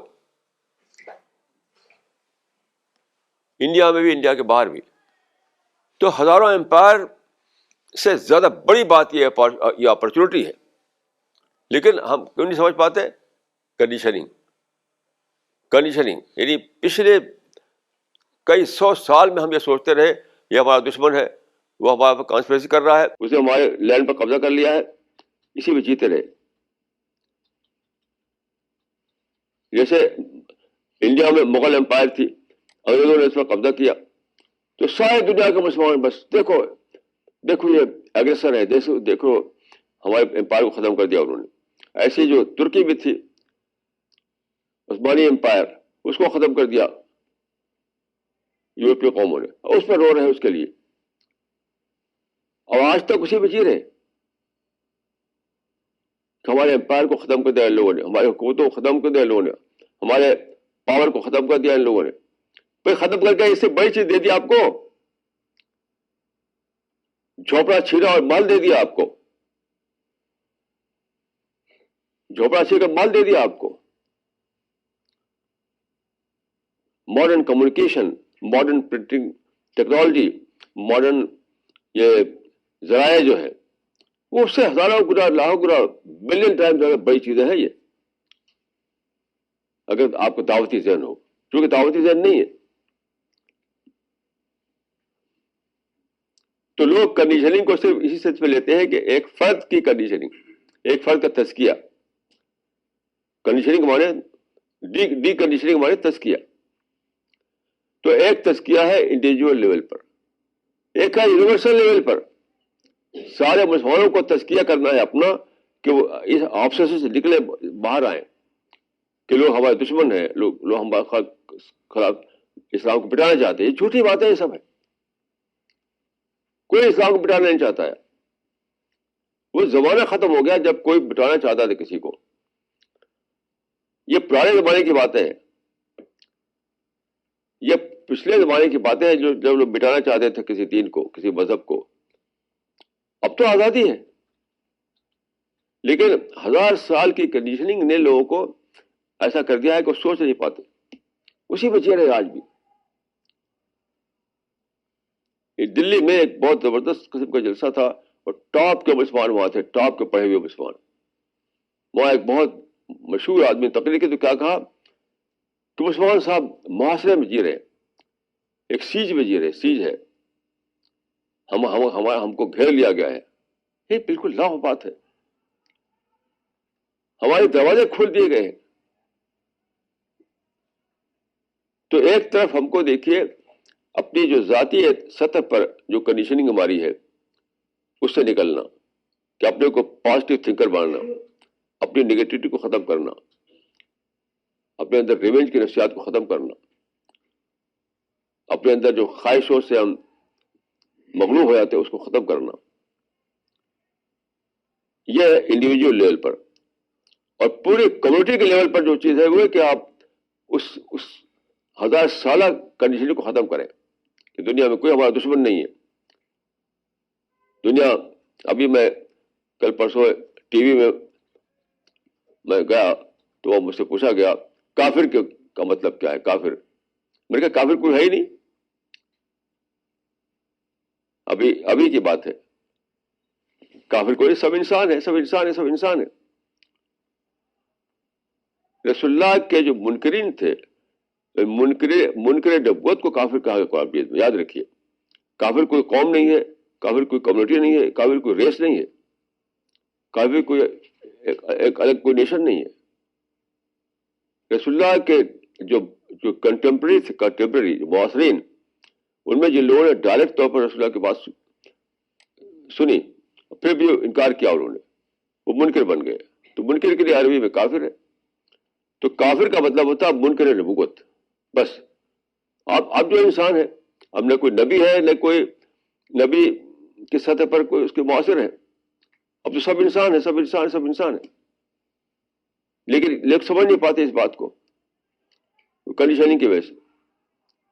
اب کوئی کافر نہیں ہے, سب بالکل ایبسرڈ بات ہے یہ کہنا کہ یہ مسلمان ہے وہ کافر ہے. سب کے سب انسان ہیں. تو اس کنڈیشننگ کو توڑنا, جو یونیورسل کنڈیشننگ ہوئی ہے پوری کمیونٹی کی, پوری نسل کی, سارے مسلمانوں کی, تب جا کر کے ایسا ہوگا کہ ہم دعوت کے قابل ہو گئے. تب جا کر ایسا ہوگا کہ ہم خدا کی دعوتی ذمہ داری کو پورا کر سکیں گے. تب جا کر ایسا ہوگا ہم سمجھ سکیں کہ قرآن کو پہنچانا کتنا بڑا, سب سے بڑی فتح تو یہی ہے. سب سے بڑی فتح ہے کہ آپ قرآن کو پہنچانے کے قابل ہو جائے لوگوں کے سامنے. اس سے بڑی فتح کوئی بھی نہیں.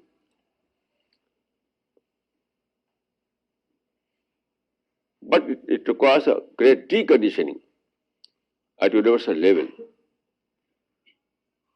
تو ایک طرف ہمیں اپنی ذات کی ڈی کنڈیشننگ کرنی ہے, وہ اپنا انٹراسپیکشن کر کے, اپنا محاسبہ کر کے, اپنے خلاف سوچ کر کے, اپنے آپ کو ری ایگزامن کر کے.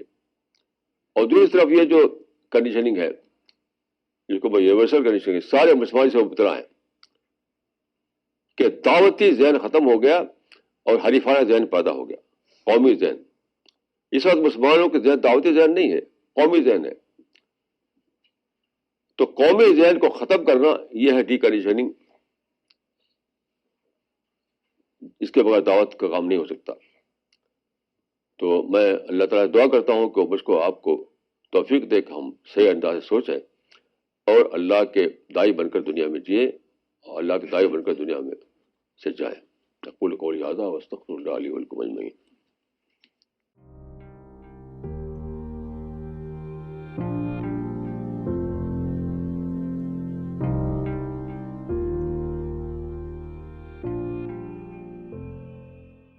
This question is from Mr. Khalid Ansari from Delhi.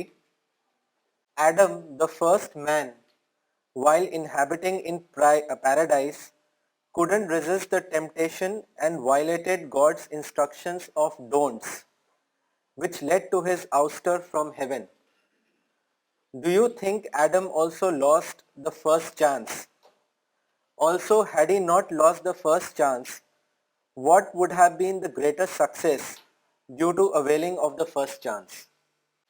ہاں دیکھیے, یہ بات جو آپ کی ہے تو اس کا جواب قرآن میں موجود ہے کہ اللہ تعالیٰ نے آدم نے توبہ کیا.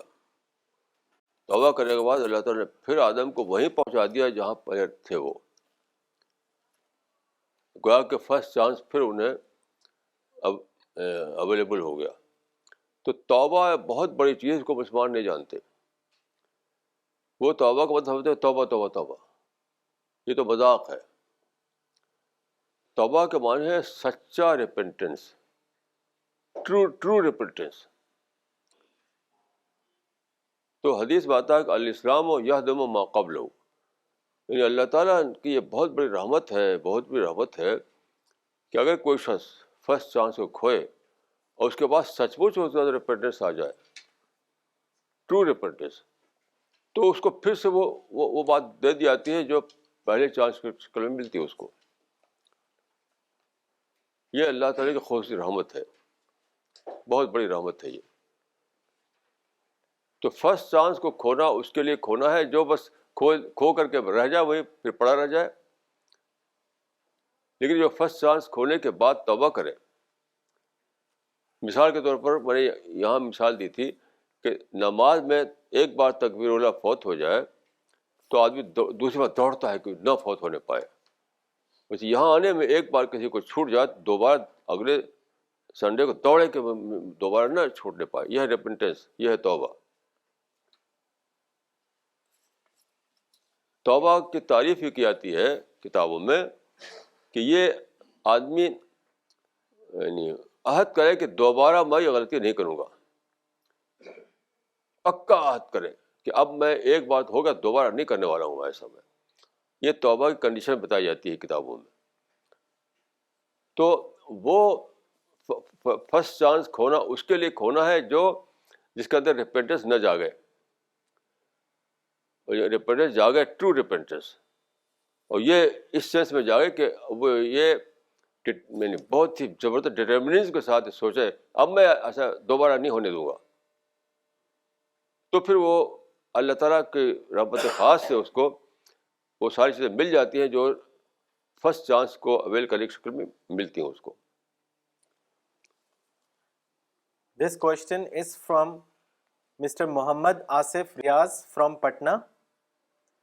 Maulana, you mentioned that it is mind and not heart which does the deconditioning.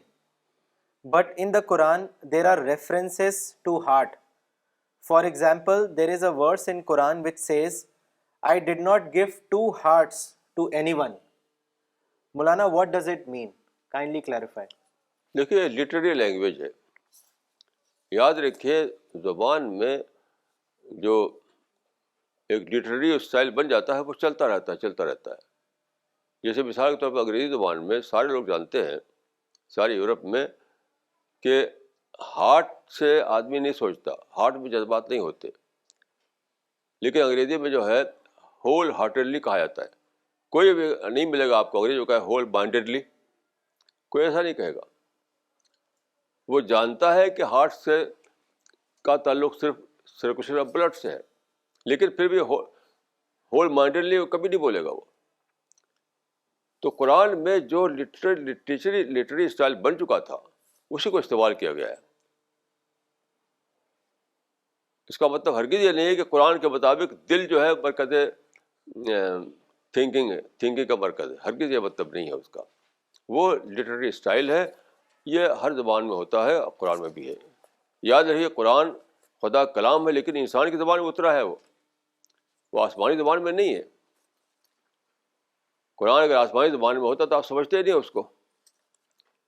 تو خدا کلام ہے لیکن وہ آیا ہے انسان کی زبان میں، تو انسان کا ایڈیم لٹریری اسٹائل اس میں ضرور رہے گا، ورنہ وہ کچھ سمجھے گا نہیں آدمی کیا کہہ رہے ہیں. جیسے انگلش میں کوئی کتاب لکھا اس نے لکھا ہول مائنڈیڈلی، کوئی سمجھے گا نہیں اس بات کو. تو وہ جانتے ہوئے کہ مائنڈ ہی سینٹر ہے سوچ کا، آپ وہاں پہ ہارٹ استعمال کریں گے، ہول ہارٹیڈلی لکھیں گے. یہ ہے اس کا مطلب.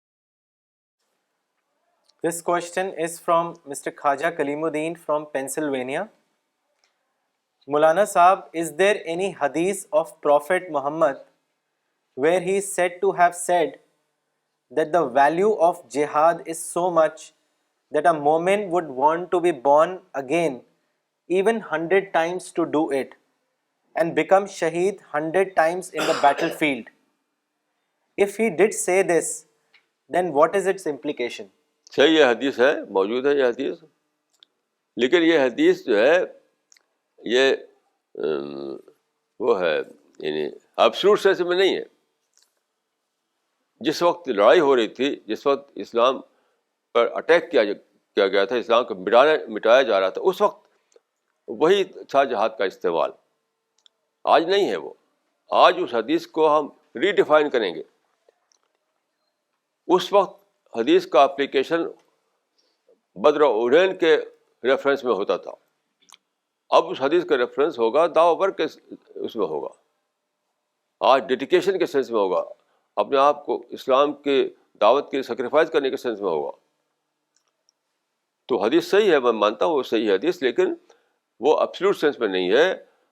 اس کو ریڈیفائن کرنا ہوگا، اور ریڈیفائن کرنے کا کام ہمیشہ کیا گیا ہے. میں مثال دیتا ہوں آپ کو کہ قرآن میں ہے کہ وہ اعد لہم مستطعتم من قوہ. رسول نے فرمایا کہ تم جانتے ہیں قوت کیا ہے؟ اور نے فرمایا الا ان القوۃ الرمی، الا ان القوۃ الرمی. یعنی قرآن میں کہا گیا ہے کہ تم لوگ اپنے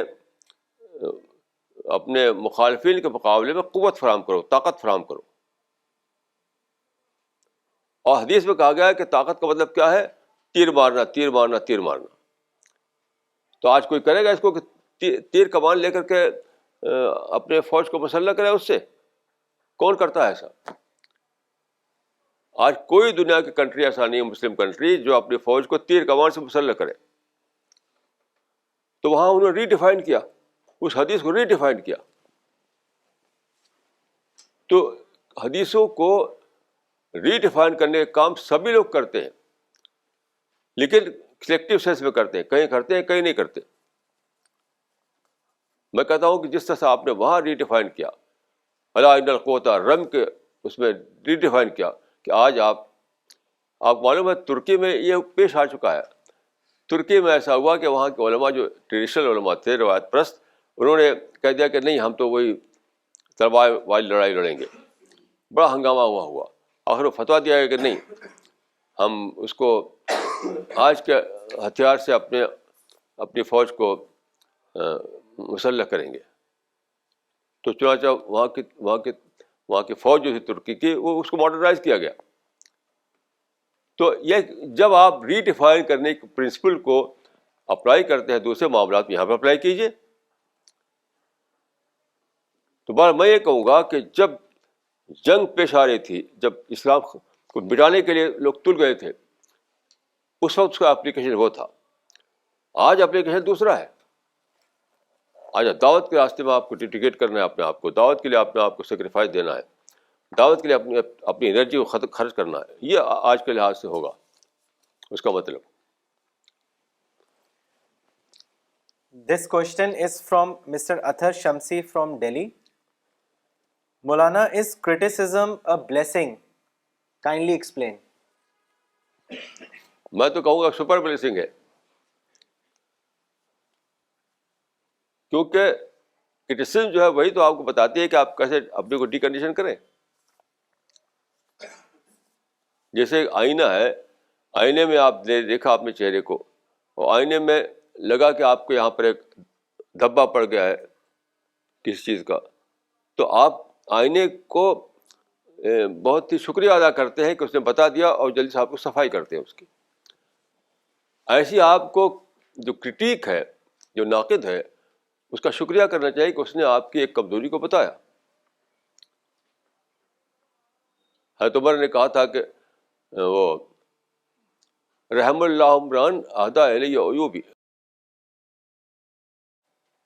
اللہ اس پر رحم کرے جو میرے عیب کا تحفہ مجھے بھیجے. یعنی کرٹیک کو انہوں نے ایسا درجہ دیا کہ وہ میرے عیب کا تحفہ مجھے بھیج رہا ہے. تو جس طرح سے آپ آئینے کا شکریہ ادا کرتے ہیں، وہ جلدی سے اس کی کرٹیسزم کو مان لیتے ہیں، ایسی دوسرے معاملات میں کیجیے. عربی میں مقولہ ہے کہ من ہوا ناس ہو کا خیر القا ممن ہوا ماد ہو کا. جو تمہاری نصیحت کرے وہ بہتر ہے اس سے جو تمہاری تعریف کرے. اگر کوئی شخص فرض کی غلط تنقید کرتا ہے تو وہ جانے, اس کا کام جانے, ہمیں کیا اس کے پیچھے پڑنے کی کیا ضرورت ہے. کسی کی تنقید اگر صحیح ہے تو آپ لے لیجیے. اگر وہ جھوٹی تنقید کر رہا ہے, مثلا وہ افزنی کر رہا ہے, وہ کریکٹر اسیسینیشن کر رہا ہے, وہ ابیوز کر رہا ہے, تو آپ اوائڈ کیجیے اس کو. خود مصفا تا مقدر کا معاملہ کیجیے اس کے ساتھ. تو بہرحال میں سمجھتا ہوں کہ کرٹیسزم بہت ہی اہم چیز ہے. کسی سماج میں, کسی ادارے میں کرٹیسزم کا ہونا ایک بہت ہیلدی علامت ہے, ہیلدی صحت مند علامت ہے.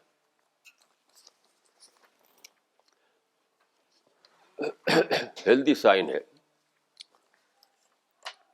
This question is from Mr. Nafis Shiraz from Delhi. برائے کرم عقیدے کی وضاحت فرمائیں, یعنی عقیدہ کسے کہتے ہیں, اور یہ بھی بتائیں کہ اسلام میں عمل کی اہمیت زیادہ ہے یا عقیدے کی. عقیدہ کوئی پراسرار چیز نہیں ہے جسے ہم کہتے ہیں تھیوری اور پریکٹس. وہی ہے عقیدہ اور عمل. ہر چیز کو لوگ مسٹیریس بنا لیتے ہیں, مسٹیریس, اسے سمجھ میں بات نہیں آتی. تو ہر چیز میں ایک ہوتی آئیڈیالوجی ہوتی ہے, ایک اس کا مطابق عمل کرنا ہوتا ہے. تو عقیدہ کو آپ تھیوری کہہ سکتے ہیں, آئیڈیالوجی کہہ سکتے ہیں. مثلا اللہ کو ایک ماننا یہ عقیدہ ہے, رسول اللہ کو خاتم النبیین ماننا یہ عقیدہ ہے, جنت دوزخ کو ماننا یہ عقیدہ ہے, یوم حساب کو ماننا یہ عقیدہ ہے. تو یہ ساری چیزیں مل کر کے اسلام کی آئیڈیالوجی بناتی ہیں. اب پھر وہ جب آپ کی زندگی میں ٹرانسلیٹ ہو تو وہ عمل بن جاتا ہے. تو جہاں تک میں نے سمجھا ہے کہ عقیدے کے معاملے میں آپ کو بہرحال پرفیکٹ بننا ہے. عقیدے میں کوئی رخصت نہیں ہے, عمل میں رخصت ہے. عقیدے میں رخصت ہرگز نہیں ہے. آپ کو ایک خدا کو ماننا ہے تو دوسرے خداؤں کا انکار بھی کرنا ہے. یہ ناممکن بات ہے کہ عقیدہ خدا کو ایک مانے, ساتھ ساتھ دوسروں کو بھی اس میں حصہ دیے رہے, تو یہ چیز نہیں قبول کی جائے گی. لیکن عمل کا جہاں تعلق ہے, عمل کا, تو اس میں بہت رخصت ہے, بہت زیادہ کنسیشن ہے. تو عقیدے کے معاملے میں آپ بالکل پرفیکٹ بنیے, آئیڈیل بنیے. عمل کے بارے میں کوشش کیجیے کہ وہاں بھی آپ سب چیز پر عمل کریں. اگر کوتاہی ہو جاتی ہے تو اللہ سے معافی مانگیے. یہ میں نے سمجھایا. This question is from Mr. Khalid Ansari from Delhi. According to Quran, in chapter 87, it is mentioned that he who remembers his Lord and prays to him will be successful.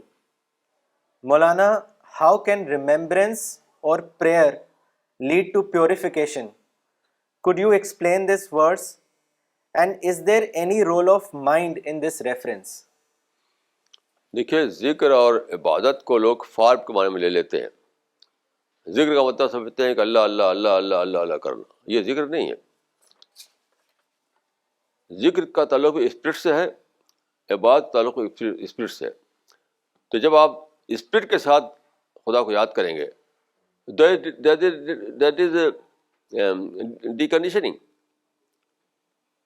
جب آپ کے اندر خدا کی پکڑ کا احساس آئے گا, خدا کی عظمتوں کا احساس آئے گا, تو وہی تو ڈیکنڈیشننگ ہے. مثال کے طور پر آپ جی رہے ہیں اس میں کہ میں تو مسلمان گھر میں پیدا ہو گیا ہوں, میری جنت تو پکی ہے. اب آپ جب اللہ تعالیٰ کا یاد کریں گے کہ وہ محاسب اور مجازی ہے, تو وہ سوچ ٹوٹ جائے گی, وہ سچ بالکل ختم ہو جائے گی وہ سوچ. تو ذکر اور عبادت کو اگر فارم کے معنی میں لے لیں تو وہ تو کوئی افیکٹ اس کا زندگی میں نہیں, نہ اس کی وجہ سے کوئی سوچ بدل سکتی ہے آدمی کی. تو میرے نزدیک عبادت اور ذکر دونوں کا تعلق مائنڈ سے ہے, یہ سوچ کا ذکر ہوتا ہے، سوچ کا عبادت ہوتی ہے، وہ فارم نہیں ہے. جیسے آپ سجدے میں گئے تو ایک فارم کے طور پر سجدے میں گئے تو ایک ریچول ہو گیا، ریچول، اس کا کوئی زندگی سے کوئی تعلق اس کا نہیں. That is like appendix. لیکن آپ سوچ جائیں کہ میں خدا کے آگے سرنڈر کر رہا ہوں، میں خدا کے آگے اپنے آپ کو وہ ایک سبمیشن کر رہا ہوں، خدا کے آگے اپنے کو ڈال رہا ہوں، تو پوری شخصیت کی ڈیکنیشن ہو جائے گی اس وقت. یعنی اگر پورے اسپرٹ کے ساتھ سجدہ کیا جائے تو سجدہ جو ہے پوری شخصیت کی، پوری پرسنالٹی کی کے لیے ایک نیا ایمرجنس ہوتا ہے اس کے بعد. تو خلاصہ یہ ہے کہ ذکر ہو یا عبادت ہو، اگر فارم کے سینس میں کیا جائے تو اس سے کوئی بھی یعنی ڈیکنڈیشن نہیں ہوتی. لیکن اگر اس کو اسپرٹ کے سینس میں کیا جائے تو پورا اوور ہال ہو جاتا ہے، اوور ہال، اور آدمی کی پرسنالٹی ایک دم بدل جاتی ہے. تو میں سمجھتا ہوں کہ چاہے ذکر ہو یا عبادت ہو، اگر اسپرٹ ہے تب اس کی کوئی ویلو ہے، نہیں تو اس کی کوئی ویلو نہیں. لا صلاۃ لمن لم یتخشع. This question is from مولانا عبد الباسط عمری فرام قطر. قیامت کی ایک نشانی دجال کا ظہور ہے. حدیث میں آیا ہے کہ اس کی پیشانی پر قاف فا را لکھا ہوگا، جس کو پڑھا لکھا اور ان پڑھ دونوں پڑھ سکیں گے. سوال یہ ہے کہ ان پڑھ آدمی اس کو کیسے پڑھ سکے گا؟ اسی میں جواب ہے.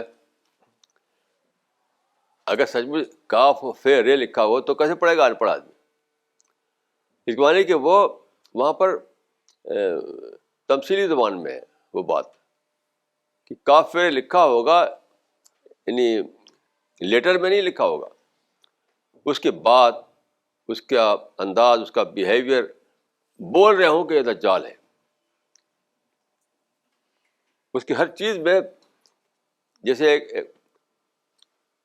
جیسے ہمارے یہاں فرینچ لیڈی آئی تھی، ابھی آج ہی گئی ہیں واپس، یہاں آتی تھی سنڈے کے جلسے میں،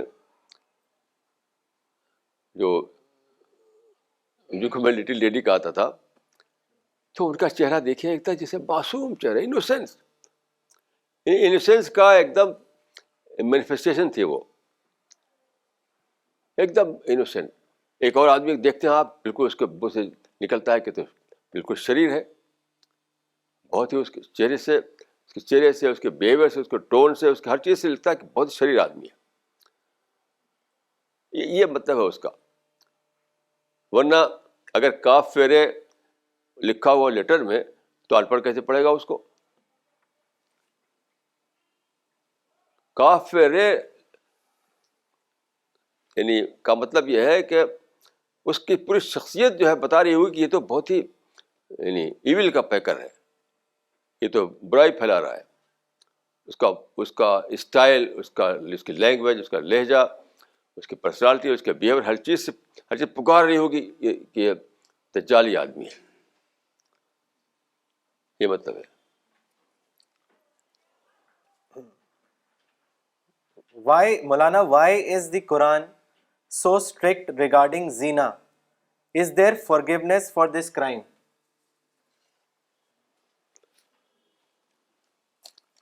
کئی چیزیں ایسی ہیں جو کبائر میں شمار ہوتی ہیں. کبائر جو ہے وہ بہت بڑا یعنی سپر ڈیویشن ہے.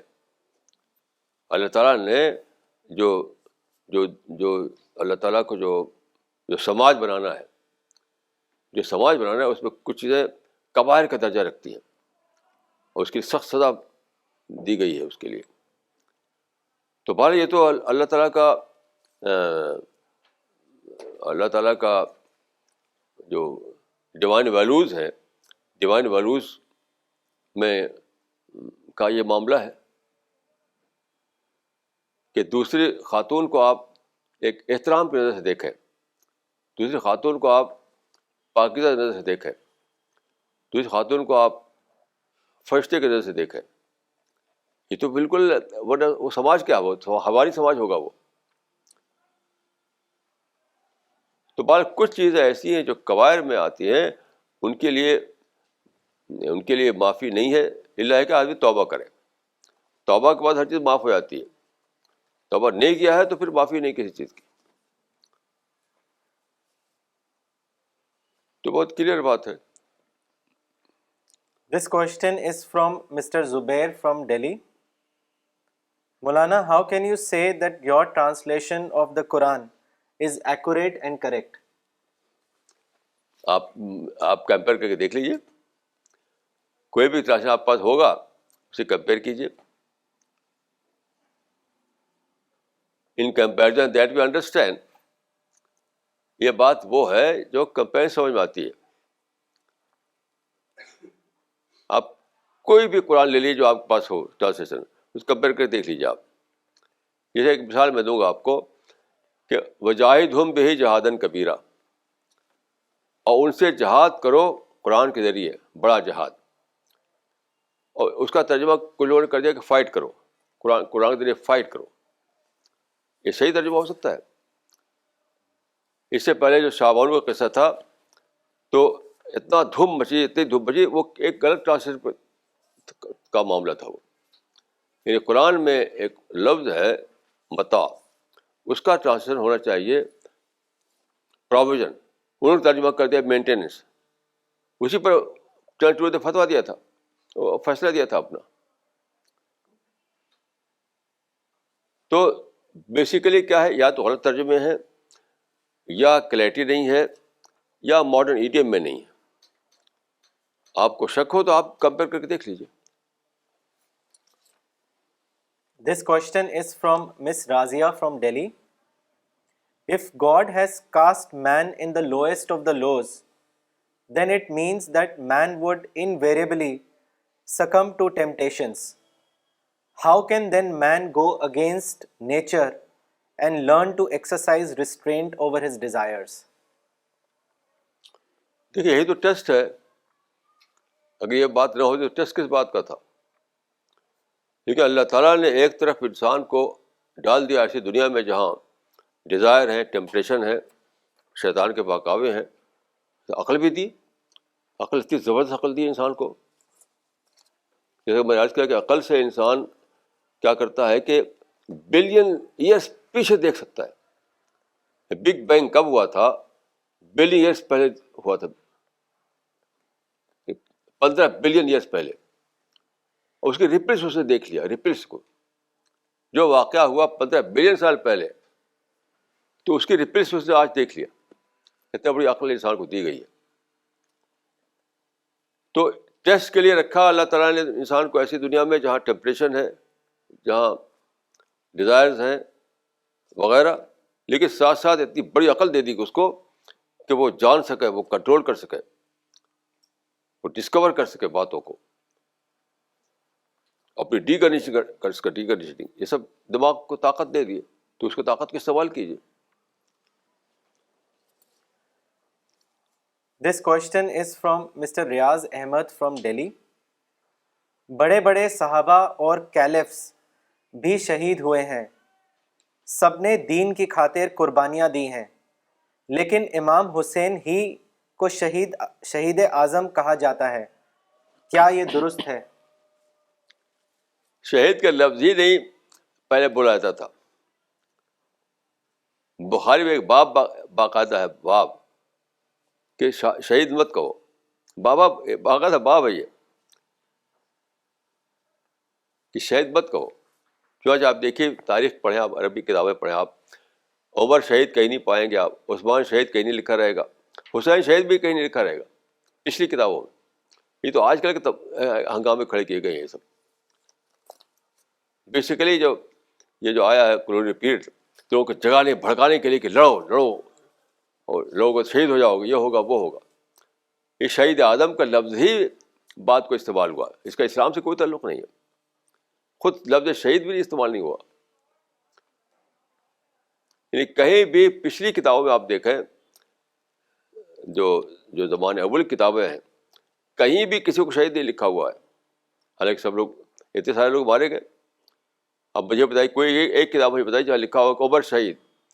عثمان شہید ہو، علی شہید ہو، حسین شہید، یہ سب تو یہ آج کل کے بدعتیں ہیں. یہ سب بہت ساری بدعتیں مسلمانوں نے پیدا کی، اس میں ایک بدعت یہ بھی ہے. اور بخاری میں آپ پڑھ لیجیے، اس میں باقاعدہ حدیث ہے کہ شہید مت کہو کسی کو. شہید کہنے کا معاملہ خدا کے ہاتھ میں ہے. خدا جانتا ہے کون شہید ہوا کون شہید نہیں ہوا. یعنی ایک شخص لڑ کر مرا اس کی جنگ میں، خیبر کی جنگ میں، اور سارے لوگ اس کو کہیں گے تو بہت بڑا کام کیا اس نے، بہت بڑا کام کیا. رسول اللہ نے کہا کہ یہ جہنم میں جائے گا. یہ بخاری بھی یہ روایت ہے باقاعدہ. تو لوگ شک ہونے لگا. حدیث میں آتا ہے کہ لوگ شک ہونے لگا رسول اللہ صلی اللہ علیہ وسلم صحیح کہہ رہے ہیں غلط کہہ رہے ہیں. تو آپ نے کہا جا کے تحقیق کرو. تو پتہ چلا کہ اس نے خودکشی کر لی تھی. تو اسی لیے حدیث میں ہے کہ شہید مت کہو کسی کو، یہ خدا کا معاملہ ہے. تو شہید بھی کہنا غلط ہے، شہید اعظم کہنا بھی غلط ہے. نہ قرآن میں، نہ حدیث میں، نہ صحابہ نے ایسا کیا، تابعین نے ایسا کیا. آج کل یہ نکلا ہے. یہ سب آج کل تقریریں کرتے ہیں جذباتی لوگ، اسی میں سب بڑی بڑی باتیں بولتے ہیں. تو یہ کوئی معیار نہیں ہے. This question is from Mr. Anwar Ahmed from Kanpur. اگر میں حق کی لڑائی لڑ رہا ہوں تو کیا یہ درست ہے، جبکہ اس لڑائی سے دنیاوی اعتبار سے نقصان ہونے کا اندیشہ ہے؟ بھائی حق کیسے پتہ چلا کہ حق کی لڑائی لڑ رہے ہیں آپ؟ خود ہی خود کہہ دیا کہ حق ہے اور لڑنے لگے. کیسے پتہ چلا کہ یہ حق ہے جس کے لیے ہم لڑ رہے ہیں؟ ہم یہ نہیں کہہ سکتے ہم حق کے لیے لڑ رہے ہیں. خدا کو پتہ ہے کہ کون حق پر ہے، کون باطل پر ہے. آج کل کے زمانے میں لڑائی بالکل ختم ہو چکی ہے. اب جو لڑائی کی بات کرتا ہے وہ بالکل جہالت کی بات کرتا ہے، جہالت. اب تو دعوت کام کیجیے پیسفل انداز میں. اب پیسفل ایکٹیویزم کا زمانہ ہے. اب کوئی لڑائی نہیں، کوئی ٹکراؤ نہیں، کوئی قتال نہیں. حق کی لڑائی کا لفظ ہی اب وہ ختم ہو چکا ہے. حق کے لیے پیسفل کوشش کرنا، حق کے لیے پیسفل کوشش کرنا ہے بس. جو حق کی لڑائی کا لفظ بولتا ہے میں اس کو سمجھتا ہوں کہ جاہل ہے، کچھ جانتے ہی نہیں.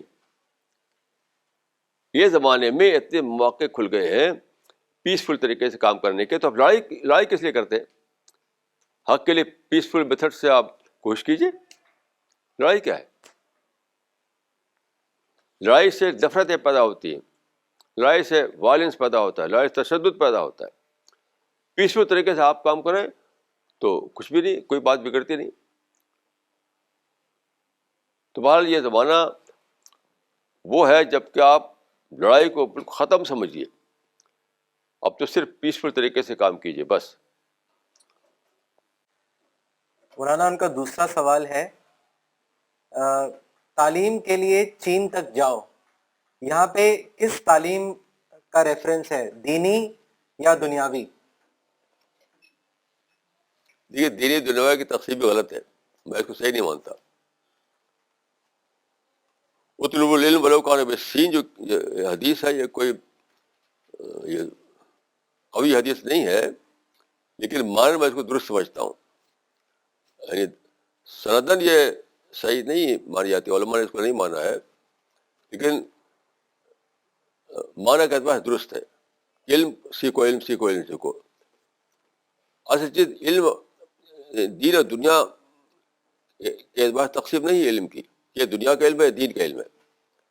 ہر علم علم دین ہے، بچتے کی نیت درست ہو آپ کی. میں نے انگریزی پڑھی، بظاہر وہ دنیا کا علم تھا وہ، لیکن میں نے پڑھا تھا دین دعوت کے لیے، تو میرے لیے وہ دنیا کا علم نہیں تھا، دین کا علم تھا وہ. میں نے الہادی فلسفے کو پڑھا، بڑے ملحدین جو ہیں ان کے فلسفے، ان کی کتابیں پڑھی جو خدا کو نہیں مانتے. تو بظاہر وہ دینی بات نہیں تھی، لیکن میرے لیے تو صحیح تھی، کیونکہ میں سمجھنا چاہتا تھا کہ آج کا ذہن کیا ہے، آج کا مائنڈ کیا ہے. تو یہ تقسیم غلط ہے کہ دینی تعلیم دنیوی تعلیم. اصل چیز ہے نیت. Every thing depends upon your intention. Intention جو ہے وہی فیصلہ کرتا ہے کہ وہ صحیح ہے یا غلط ہے. تو you have to see your intention. This question is from Miss Iram Kutsia from Delhi. One of my friend told that she is scared to disclose her identity of being a Muslim at her workplace because people over there are quite narrow-minded. Is such a behavior or thinking justified in today's era? How can then we follow dawa work? And how can we then follow دیکھیے یہ dawa? کوئی permanent چیز نہیں ہے. آج ایسا ہے کل بدل جاتا ہے. یہ کوئی پرماننٹ چیز نہیں ہے, یہ کوئی کوشچن نہیں ہے. حالات کے لحاظ سے آپ کو کام کرنا ہے. فار سپوز آج آپ کو آپ کی آئیڈینٹی چھپا کر کرنا ہے تو چھپا کیجیے, لیکن وہ کل بدل جائے گی. وہ کوئی رہنے والی چیز نہیں ہے. ہمارے پاس تو کل آر ایس ایس کے ایک آدمی آئے تھے, پکے آر ایس ایس کے آدمی, وہ اسلام پر باتیں ہو رہی تھی ان سے. تو یہ اس قسم کے سوالات جو ہے وہ کوئی بہت ہی یعنی ٹیمپرری نیچر کے ہوتے ہیں, پرماننٹ نیچر کے نہیں ہوتے ہیں. تو جیسی سچویشن ہو, جیسے حالات ہو, ویسا کام کیجیے آج, اور کل کے لیے اللہ سے امید رکھیے کہ حالات بدل جائیں گے.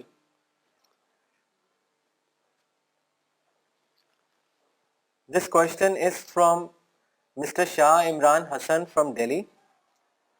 What is the importance of Muharram or Yom Ashura in Islam? یہ سب تو بدعت ہے. سارے علماء اس کو بدعت بتاتے ہیں. اس کو آپ رواج, بہت سے رواج کر سکتے ہیں آپ, مسلمانوں کا کلچرل رواج. اس کا اسلام سے کوئی تعلق نہیں ہے. یعنی وہ اسلام جو بیس کرتا ہے قرآن و حدیث پر, اس پہ کوئی تعلق اس کا نہیں ہے. حدیث میں لکھا آتا ہے کہ 3 زمانے جو ہیں ان کو کہا جاتا ہے قرون مشہود لہا بالخیر. قرون مشہود لہا بالخیر یعنی 3 زمانے وہ ہیں جو ماڈل ہیں. رسول اللہ کا زمانہ, صحابہ کا زمانہ, تابعین کا زمانہ. بس 3 ہی زمانے کے بارے میں رسول اللہ نے فرمایا کہ یہ ماڈل ہے. اس کے بعد کوئی زمانے کو ماڈل نہیں بتایا. یہ سب تو بات کو نکلی, یہ سب چیزیں ان 3 زمانوں میں یہ سب تھا ہی نہیں. یہ تو بہت سے بہت اس کو اگر آپ مذہبی لفظ بولیں تو کہا جائے کہ بدعت ہے, اور اگر آپ مذہبی لفظ کو اوائڈ کریں تو آپ کہا جائے کہ کلچرل رواج ہے. بس یہ زیادہ اس کی حقیقت نہیں ہے. This question is from Miss Nagma Siddiqui from Delhi. Please explain the importance of Roza on 9th and 10th Muharram. Was it from the time of Hazrat Musa? یہ سب ایسے ہی ہے, یعنی رکھے تو رکھے, نہ رکھے تو نہ رکھے, اسی کوئی اہمیت نہیں ہے. ان چیزوں کے اسلام میں کوئی اہمیت نہیں ہے. کچھ لوگ رکھتے ہیں تو ٹھیک ہے رکھ لیجیے, لیکن اس کو فضائل بتانا, یہ فضائل وہ فضائل, یہ بالکل بیس لیس بات ہے. کسی بھی دن کے ساتھ جو بھی عمل کے فضائل بتائے جائیں وہ سمجھ لیے کہ وہ بے بنیاد ہے. اسلام میں فضیلت تعلق انٹینشنس ہے, دن سے نہیں ہے کہ فلاں دن کام کرو تو یہ فضیلت, فلاں دن کام کرو وہ فضیلت, یہ سب کچھ نہیں. انٹینشن جیسی ہے اس کے لحاظ سے فضیلت بنتی ہے. سارا ثواب جو ہے ڈپینڈ کرتا ہے کہ کتنے اچھے انٹینشن کے ساتھ آپ نے کام کیا. کوئی دن, کوئی تاریخ, اس کی کوئی حقیقت نہیں. This question is from Dr. Farida Khanam from Delhi. God has blessed man with so much bounties. It seems God himself has pampered man. How can man overcome this pampering and become a man or woman cut to size? Kindly comment. Pampering تو لفظ صحیح نہیں ہے. آپ کہہ سکتے ہیں کہ بلیسنگ کہہ سکتے ہیں, اس کو بلیسنگ کہا سکتا ہے. پیمپرنگ تو ایک اچھا ورڈ نہیں ہے. کیا سوال ہے, کوشچن کیا ہے اصل؟ How can man overcome this pampering and become a man or woman cut to size? Cut to size تو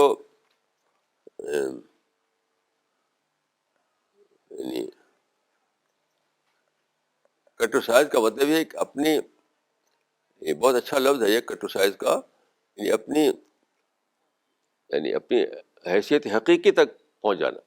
جیسے کہ مثال میں دوں, جب بنگلہ دیش بنا تھا, پاکستان 2 ٹکڑے ہو گئے تھے, تو کئی کتابیں چھپی تھیں ان کے ٹائٹل ہوتے تھے کہ dismemberment of Pakistan, partition after partition وغیرہ. ایک کتاب چھپی تھی، اس کا نام تھا پاکستان کٹ ٹو سائز، کہ پاکستان ایک آرٹیفیشل اس کا ایکسپینشن تھا، ایک ادھر ایسٹ پاکستان، ادھر ویسٹ پاکستان، بیچ میں 1000 میل کا فاصلہ. تو یہ ایسا کوئی ملک تو ہوتا نہیں، تو یہ آرٹیفیشل تھا یہ. تو وہ مصنوعی پن ختم ہو گیا، جو ریئل پاکستان جو تھا وہی باقی رہا. تو اس کا نام رکھا تھا انہوں نے پاکستان کٹ ٹو سائز. تو انسان کا معاملہ بھی یہی ہے کہ یہ جو انسان کے اندر جو چیزیں ہوتی ہیں، مثلاً آروگینس ہے، مثلاً اس کے اندر وہ ہے اپنے کو کچھ سمجھنا، پرائڈ ہے وغیرہ، یہ سب کیا ہے؟ یہ فرضی قسم کے غبارے جیسی بڑھوتی ہے. جو غبارہ حقیقت میں اتنا بڑا ہوتا ہے، پھول جو اتنا بڑا ہو گیا وہ. تو انسان کے اندر یہ جب چیزیں جو ہیں یہ سب یعنی مصنوعی ہے، آرٹیفیشل ہے. وہ جب وہ ختم ہو جائے تو وہ مائنڈ کا ٹو سائز بن گیا ہے وہ. اس کا تعلق سوچنے سے ہے. آدمی اگر سوچے تو بہت آسانی سے اپنے کو کرٹیسائز کر سکتا ہے. تو سوچتے سب اس جگہ سب مصنوعی ہے، سب بناوٹی ہے. میرا فخر بناوٹی ہے، میرا آروگینس بناوٹی ہے، اپنے کو کچھ سمجھنا یہ بناوٹی ہے. بس دلی میں ایک بہت بڑے پروفیسر تھے، بہت بڑے اسکالر مانے جاتے تھے. میں ان سے ملا بڑھاپے کے زمانے میں، تو ان کی میموری چلی گئی تھی، پہچانتے نہیں تھے آدمی کو. وہ آدمی جو بہت زبردست اسکالر، انٹرنیشنلی انٹرنیشنل ریپیوٹ تھی ان کی، لیکن میموری چلی گئی تو کچھ بھی نہیں ہے وہ. ایسے میں نے اور بہت سے لوگ دیکھے کہ کوئی ایک چیز گڑبڑ ہو گئی تو سب معاملہ بگڑ گیا ان کا. تو اگر آدمی اپنے سوچے اپنے بارے میں تو لگے کہ میرا پرائڈ بھی کچھ بھی نہیں ہے. کس بیس پہ پرائڈ کروں، کس بیس پہ فخر کروں؟ وہ سب غبارہ ہے. تو سوچ کر آدمی اپنے آپ کو مائنڈ کا ڈسائز بناتا ہے، اور کوئی طریقہ نہیں ہے، دوسرا کوئی طریقہ نہیں ہے. اللہ تعالیٰ نے آدمی کے اندر جذبات رکھے ہیں، یہ صحیح ہے، لیکن عقل بھی تو دی ہے.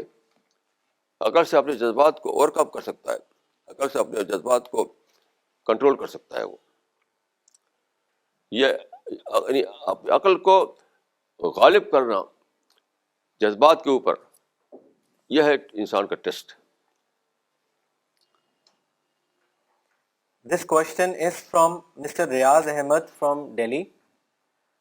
حضرت امیر معاویہ خلیفہ اور امیر المومن تھے، کیا ان کے لڑکے اتنے ظالم تھے جنہوں نے اہل بیت کے ساتھ تاریخی ظلم کیا، یا یہ اجتہادی غلطی تھی؟ لوگ یزید کو برا اور ظالم کہتے ہیں، کیا ایسا کہنا درست ہے؟ دیکھیے، یہ historically is it not true. Yazid کو جو آپ سنتے ہیں آج کل تقریر میں، یزید کی ہسٹوریکل پکچر نہیں ہے، وہ بالکل نہیں ہے. حسین کے بھی ہسٹوریکل پکچر نہیں. جو آپ اسٹیج پہ سنتے ہیں لوگوں کی تقریریں، وہ حسین نہیں ہوتے، وہ ایک فرضی حسین ہوتے ہیں.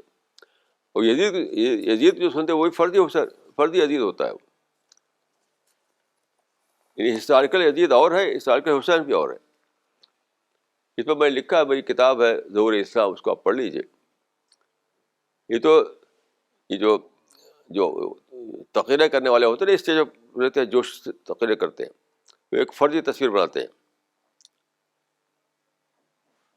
جیسے ایک صاحب نے تقریر کی، کیا کہا انہوں نے؟ قرآن تو پورا کا پورا محمد کی نعت ہے.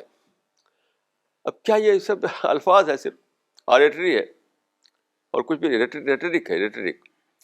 تو یہ سب ریٹرک ہوتا ہے جو آپ سنتے ہیں جلسوں میں، حسین کے بارے میں بھی، یزید کے بارے میں بھی. تو میں نے ہسٹری کے ریفرنس سے بتایا ہے کہ حسین کیا ہے اور یزید کیا ہے، ہسٹری کے ریفرنس میں. وہ آپ پڑھیے میری کتاب ظہور اسلام. This question is from Mr. Anwar Ahmed from Kanpur. مولانا صاحب، میں کئی سالوں سے الرسالہ کی ایجنسی چلاتا ہوں. میں نے سنا ہے کہ جہاں عورت کا سر کھلا ہو وہاں فرشتے نہیں آتے، جو کہ حدیث سے ثابت ہے۔ مولانا آپ اپنی کلاس کے بارے میں کیا کہیں گے؟ ان سب باتوں کی تفصیل میں لکھ چکا ہوں اپنی کتاب میں، وہ پڑھ لیجئے، خاتون اسلام۔ اس کتاب میں میں نے بہت بڑے عرب اسکالر علامہ ناصر الدین الالبانی کا یہ کتاب ہے، اس کا ترجمہ شامل کیا اس میں، حجاب المرأۃ المسلمہ، اس کو آپ پڑھیے۔ جو آج کل جو تقریریں کرتے ہیں لوگ، مسجدوں میں جو فتوے دیتے رہتے ہیں، اسے نہ سمجھ کہ یہ اسلام ہے۔ اصل اسلام جو ہے اس کو سمجھنے کی کوشش کیجیے۔ تو آپ اگر عربی جانتے ہیں آپ تو حجاب المرأۃ المسلمہ پڑھیے علامہ البانی کی، اردو جانتے ہیں تو میری کتاب خاتون اسلام پڑھیے، جو اردو انگریزی دونوں زبانیں، عربی بھی چھپ چکی ہے، عربی 3 زبان چھپی ہے یہ کتاب، عربی، اردو، انگریزی۔ تو چاہے خاتون اسلام پڑھیے، چاہے وہ حجاب المرأۃ المسلمہ پڑھیے، اس میں ساری تفصیل دی ہوئی ہے اس کی۔ This question is from Maulana Zakwan Nadwi from Delhi. Maulana, what is the role of istighfar in tazkiyah?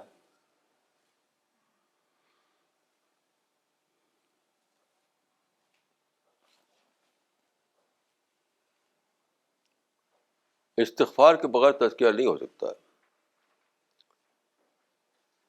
استغفار کے بغیر تزکیہ کیسے ہوگا؟ یعنی آدمی، جو انگریزی میں کہا تھا ٹو از ہیومن، الانسان مرکب من الخطأ والنسیان، عربی میں کہتے ہیں، یعنی انسان سے غلطی ضرور ہوتی ہے۔ تو جو غلطی ہو تو اس پر توبہ کرنا، استغفار کرنا، یہی تو ڈی کنڈیشننگ ہے۔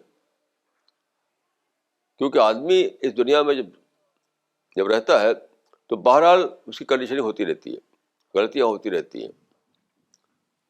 تو غلطیوں کو جاننا، اس پر محاسبہ کرنا، یہی تو استغفار ہے۔ تو وداؤٹ استغفار دیر از نو ڈی کنڈیشننگ، وداؤٹ استغفار دیر از نو تزکیہ، اس میں کوئی شک نہیں۔ This question is from Miss Sadia from Delhi. Can somebody after discovering truth still remain in frustration, or would his being in such a state mean that he has not realized the truth? بہت interesting question ہے یہ، پھر سے پڑھیے۔ Can somebody after discovering truth still remain in frustration, or would his being in such a state mean that he has not realized the truth? لیکن Discovery کے بعد بھی آدمی فرسٹریشن میں رہ سکتا ہے۔ کیوں؟ اس لیے کہ جو ٹیسٹ کی جو سچویشن ہے وہ تو باقی رہتی ہے۔ پھر بھی ایک طرف آپ نے سچائی کو دریافت کر لیا کہ زندہ تو اسی میں رہتے ہیں، چلتے پھرتے اسی میں ہیں، یہ دنیا میں لوگوں سے ملتے جلتے ہیں۔ تو ایک طرف ڈسکوری، ایک طرف سچائی کو ڈسکور کرنا، اور ساتھ ساتھ اپنے ماحول سے لڑتے رہنا، یہ بہت ضروری ہے۔ ماحول سے لڑنے کا مطلب یہ نہیں کہ تلوار چلانا، ماحول سے لڑنے کے معنی کہ بھائی ہر وقت اپنی ڈی کنڈیشن کرتے رہنا، ہر وقت ری اسیس کرتے رہنا، ہر وقت اپنے کو ریوائز کرتے رہنا، ہر وقت اپنا انٹراسپیکشن کرتے رہنا۔ جو آدمی انٹراسپیکشن کمی کرے گا تو پھر فرسٹریشن پڑ جائے گا وہ۔ تو ڈسکوری کے باوجود اگر کوئی شخص فرسٹریشن میں ہے تو اس کا مطلب یہ ہے کہ وہ اپنا انٹراسپیکشن نہیں کر رہا ہے۔ وہ دونوں چیزیں ساتھ ساتھ ضروری ہیں، دونوں چیزیں ساتھ ساتھ ضروری ہیں۔ This question is from Mr. Athar Shamsi from Kairana. Maulana, what is the role of sabr in tazkiyah? صبر تو صاحب، یعنی صبر تو میں سمجھتا ہوں کہ سب کچھ ہے۔